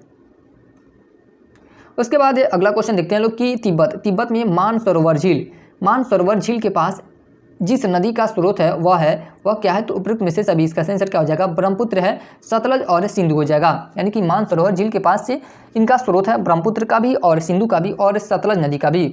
उपरोक्त नदियों के उद्गम में स्रोत इस प्रकार हैं। ब्रह्मपुत्र नदी की स्रोत का बात किया जाए तो तिब्बत में मानसरोवर के निकट आंगसी हिमनद से निकलती है। उसी तरह सतलज नदी की बात किया जाए तो तिब्बत में मानसरोवर झील के पास राकसताल से निकलती है। सिंधु नदी की बात किया जाए तो मानसरोवर झील के निकट से निकलती है। कहाँ से मानसरोवर झील के निकट से निकलती है। मानस नदी किस नदी की उपनदी है, यानी कि मानस जो नदी है वह किस नदी की सहायक नदी है तो यह ब्रह्मपुत्र की सहायक नदी है। किसकी ब्रह्मपुत्र की सहायक नदी है। मानस नदी ब्रह्मपुत्र की सहायक नदी है। ब्रह्मपुत्र की अन्य प्रमुख सहायक नदियाँ कौन कौन सी है तो जलढाका है, तीस्ता हो जाएगी, कामेंग, सुबनसिरी, धनसिरी, बूढ़ी, दिहांग, दिबांग और कोपली, ये सब ब्रह्मपुत्र नदी की सहायक नदियाँ हैं। ब्रह्मपुत्र को तिब्बत में यारलुंग शांगपो के नाम से अरुणाचल प्रदेश में, दिहांग के नाम से असम में, ब्रह्मपुत्र और बांग्लादेश में जमुना के नाम से जाना जाता है। ये लाइन बहुत इंपॉर्टेंट है कि तिब्बत में ब्रह्मपुत्र नदी को यारलुंग या शांगपो के नाम से जाना जाता है, वहीं अरुणाचल प्रदेश में दिहांग के नाम से जाना जाता है और असम में ब्रह्मपुत्र कहा जाता है और बांग्लादेश में जमुना के नाम से जाना जाता है। ब्रह्मपुत्र नदी तिब्बत यानी कि चीन, भारत एवं बांग्लादेश से होकर प्रभावित होती है, यानी कि यह तीनों देश से होकर प्रभावित होती है। उसके बाद 151 नंबर क्वेश्चन की बात करते हैं लोग कि निम्नलिखित तुलना के आधार पर हिमालयी नदी की प्रायद्वीपीय नदी से तुलना करें। जिसमें पहला कथन कर रहा है कि अधिकांश हिमालयी नदियाँ 12मासी हैं। क्या है 12मासी है, जबकि अधिकांश प्रायद्वीपीय नदियाँ वर्षा पर निर्भर हैं। तो यह कथन क्या है तो यह कथन सत्य है। उसके बाद है हिमालयी नदी की ढाल प्रायद्वीपीय नदी की तुलना में अधिक खड़ा है, ये भी कथन सत्य हो जाएगा आपका। और तीसरा कथन कर रहा है कि प्रायद्वीपीय नदी हिमालय नदी की तुलना में अपने रास्ते से अधिक क्षरण का कारण बनती है, ये कथन क्या हो जाएगा आपका गलत कथन हो जाएगा। यानी कि इसका सही आंसर क्या हो जाएगा, 1 और 2 कथन सत्य है। अधिकांश हिमालयी नदियाँ 12मासी हैं। जो हिमालय जो हिमालयी ग्लेशियरों से जल प्राप्त करती हैं, जबकि अधिकांश प्रायद्वीपीय नदियाँ वर्षा पर निर्भर हैं। हिमालयी नदियों का ढाल प्रायद्वीपीय नदी की तुलना में अधिक खड़ा है। हिमालयी नदियाँ युवा नदी का उदाहरण है। किस नदी का उदाहरण है? तो यह युवा नदी का उदाहरण है तथा ये प्रायद्वीपीय नदी की तुलना में अधिक क्षरण का कारण बनती है। अगला क्वेश्चन देखते हैं लोग कि कौन सी नदी भ्रंश द्रोणी यानी कि फॉल्ट ड्रॉप से होकर बहती है? तो इसका सही आंसर क्या हो जाएगा? नर्मदा नदी बिंद एवं सतपुड़ा के मध्य भ्रंश घाटी से होकर बहती है। अगला क्वेश्चन की बात करते हैं लोग कि पश्चिम की ओर प्रवाहित होने वाली नदियां हैं, यानी कि यहाँ पे नदी का नाम दिया गया और कौन कौन सी जो नदी है वह पश्चिम की तरफ प्रवाहित होती हैं। तो आपका नर्मदा हो जाएगा और ताप्ती नदी। नर्मदा और ताप्ती नदी जो है यह पश्चिम की ओर प्रवाहित होती है, लेकिन राप्ती नहीं होती है। भारत में पश्चिम दिशा में प्रवाहित होने वाली तीन प्रमुख नदियों में नर्मदा नदी है, ताप्ती नदी और साबरमती है। राप्ती घाघरा की सहायक नदी है। जो राप्ती नदी है वह किस नदी की सहायक नदी है? तो वह घाघरा नदी की सहायक नदी है, जो उत्तर पश्चिम से दक्षिण पूर्व दिशा में प्रवाहित होती है। अतः सही उत्तर विकल्प ए है। अगला क्वेश्चन देखते हैं लोग कि कावेरी नदी कौन से राज्यों से होकर गुजरती है? तो कर्नाटक, केरल, तमिलनाडु राज्य से होकर गुजरती है। कर्नाटक, केरल और तमिलनाडु राज्यों से। कावेरी नदी कर्नाटक के कोडागु जिले में ब्रह्मगिरी श्रेणी के तलकोवेरी से निकलकर 800 किलोमीटर लंबाई तथा 87,900 सेंट्रल वाटर कमीशन के अनुसार वर्ग किलोमीटर अपवाह क्षेत्र में प्रवाहित होती हैं। इस अपवाह क्षेत्र केरल, कर्नाटक तथा तमिलनाडु एवं पुदुचेरी में विस्तृत है। पहाड़ी से नीचे उतरने के पश्चात कावेरी नदी दक्कन पठार में प्रवाहित होती हैं, जहां यह श्रीरंगपट्टनम और शिव समुद्रम एवं श्रीरंग द्वीपों का निर्माण करती हैं। अगला क्वेश्चन देखते हैं लोग कि सोन नर्मदा तथा महानदी निकलती हैं। यहाँ पे ऑप्शन नहीं दिया गया है। सोन और नर्मदा नदियों का उद्गम अमरकंटक से होता है। कहाँ से होता है? तो अमरकंटक से होता है, जबकि महानदी धमतरी के सिहावा पहाड़ी से निकलती है।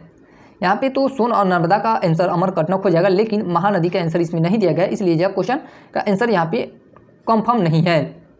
दामोदर नदी निकलती है। अगला क्वेश्चन है कि दामोदर नदी निकलती है तो यह छोटा नागपुर पठार से निकलती है।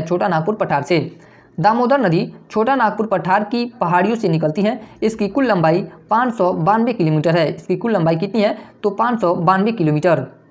अगला क्वेश्चन है कि निम्नलिखित में से कौन भूमि बंधित नदी है? भूमि बंधित नदी कौन है? तो लूनी नदी हो जाएगी। इसका सही आंसर क्या हो जाएगा? लूनी नदी अजमेर के दक्षिण पश्चिम में अरावली श्रेणी के पश्चिमी ढाल से निकलती है। 495 किलोमीटर तक प्रवाहित होने के पश्चात यह कच्छ केरन के दलदली क्षेत्र में विलुप्त हो जाती हैं। अतः इसका संपर्क समुद्र से नहीं हो पाता है। शेष सभी समुद्र में मिलने वाली नदियां हैं। अगला क्वेश्चन देखते हैं लोग कि निम्न नदियों में सबसे अधिक नदी पथ परिवर्तन किया है। तो कोसी नदी ने किया, यानी कि सबसे अधिक कौन सी नदी है जो अपना रास्ता बदली है या परिवर्तन की है? कोसी अपनी भयंकर बाढ़ों तथा बार बार मार्ग परिवर्तन करने के लिए विशेष रूप से जानी जाती है। अतः यह कहा जा सकता है कि भारत की अन्य सभी नदियों में से कोसी नदी ने सर्वाधिक बार अपने प्रवाह मार्ग को बदला है। अगला क्वेश्चन देखते हैं लोग कि दामोदर, कोयल और स्वर्णरेखा नदियां निम्नलिखित में से किससे निकलती हैं? तो इसका सही आंसर क्या हो जाएगा? छोटा नागपुर से यह निकलती हैं। इसका सही आंसर क्या हो जाएगा? छोटा नागपुर का पठार। दामोदर, कोयल और स्वर्णरेखा नदियां छोटा नागपुर पठार क्षेत्र झारखंड से निकलती हैं। स्वर्णरेखा स्वतंत्र रूप से बंगाल की खाड़ी में गिरती है। जो स्वर्णरेखा नदी है वह स्वतंत्र रूप से बंगाल की खाड़ी में गिरती है, जबकि दामोदर हुगली नदी में मिल जाती है। दक्कन ट्रैप पठार का गठन किस काल में हुआ था? अगला क्वेश्चन है कि दक्कन ट्रैप पठार का गठन किस काल में हुआ था? तो इसका गठन क्रीटेशियस काल में हुआ था। दक्कन ट्रैप पठार के गठन का प्रारंभ लगभग 66 मिलियन वर्ष पूर्व क्रीटेशियस काल के अंत में हुआ था। अगला क्वेश्चन देखते हैं लोग कि पश्चिमी घाट उत्तर पूर्वी क्षेत्र की पहाड़ियों और अंडमान एवं निकोबार द्वीप समूह में पाए जाने वाले वनों को चुनिए। तो इसका सही आंसर क्या हो जाएगा? उष्णकटिबंधीय सदाबहार वन इसका सही आंसर हो जाएगा। पश्चिमी घाट उत्तर पूर्वी क्षेत्र की पहाड़ियों और अंडमान एवं निकोबार द्वीप समूह में उष्णकटिबंधीय सदाबहार वन पाए जाते हैं। अगला क्वेश्चन है कि निम्न में से किस राज्य में वन का विस्तार 75% से अधिक नहीं है। तो उपयुक्त में से कोई नहीं या उपयुक्त में से एक से अधिक। भारत वन स्थिति रिपोर्ट, भारत वन स्थिति रिपोर्ट यानी कि ISFR के अनुसार 2019 के अनुसार विकल्प डी सही उत्तर था। भारत वन स्थिति रिपोर्ट ISFR 2021 के अनुसार प्रश्नगत राज्यों में वनावरण प्रतिशत इस प्रकार है। अब यहाँ पे देखते हैं लोग, जिसमें सबसे पहला आपका है मिजोरम। मिजोरम की डाटा देखा जाए 2021 के अनुसार तो 84.53% है। वनावरण कितना है, वनों का प्रतिशत तो 84.53% और यह डाटा 2021 का है। और 2019 में कितना था तो 85.41%। उसी तरह नागालैंड का 73.90% और 2019 में 75.31%। मेघालय का 76% और मेघालय का ही 2019 के अनुसार 76.33%। मध्य प्रदेश का 25.14% और 2019 में भी उतना ही था 25.14%। अतः वर्तमान संदर्भ में प्रश्नगत राज्यों में नागालैंड और मध्य प्रदेश में वन का विस्तार 75% से अधिक नहीं है। कहाँ पे तो आपका नागालैंड हो जाएगा और ये मध्य प्रदेश हो जाएगा, यानी कि यहाँ पे 75% से अधिक वन नहीं है। अब यहाँ पे हम लोग का भारत का भूगोल समाप्त होता है। इसके बाद इकोनॉमिक्स का यानी कि लेसन शुरू होगा। तो हम सोच रहे हैं कि इकोनॉमिक्स को अभी ड्रॉप करते हैं, उसके बाद यानी कि साइंस करने के बाद हम लोग इकोनॉमिक्स को कवर करेंगे लोग। तो आप लोग को अगर इकोनॉमिक्स चाहिए तो उसको भी कमेंट करेंगे लोग, और साइंस चाहिए तो इसके लिए भी कमेंट करेंगे लोग।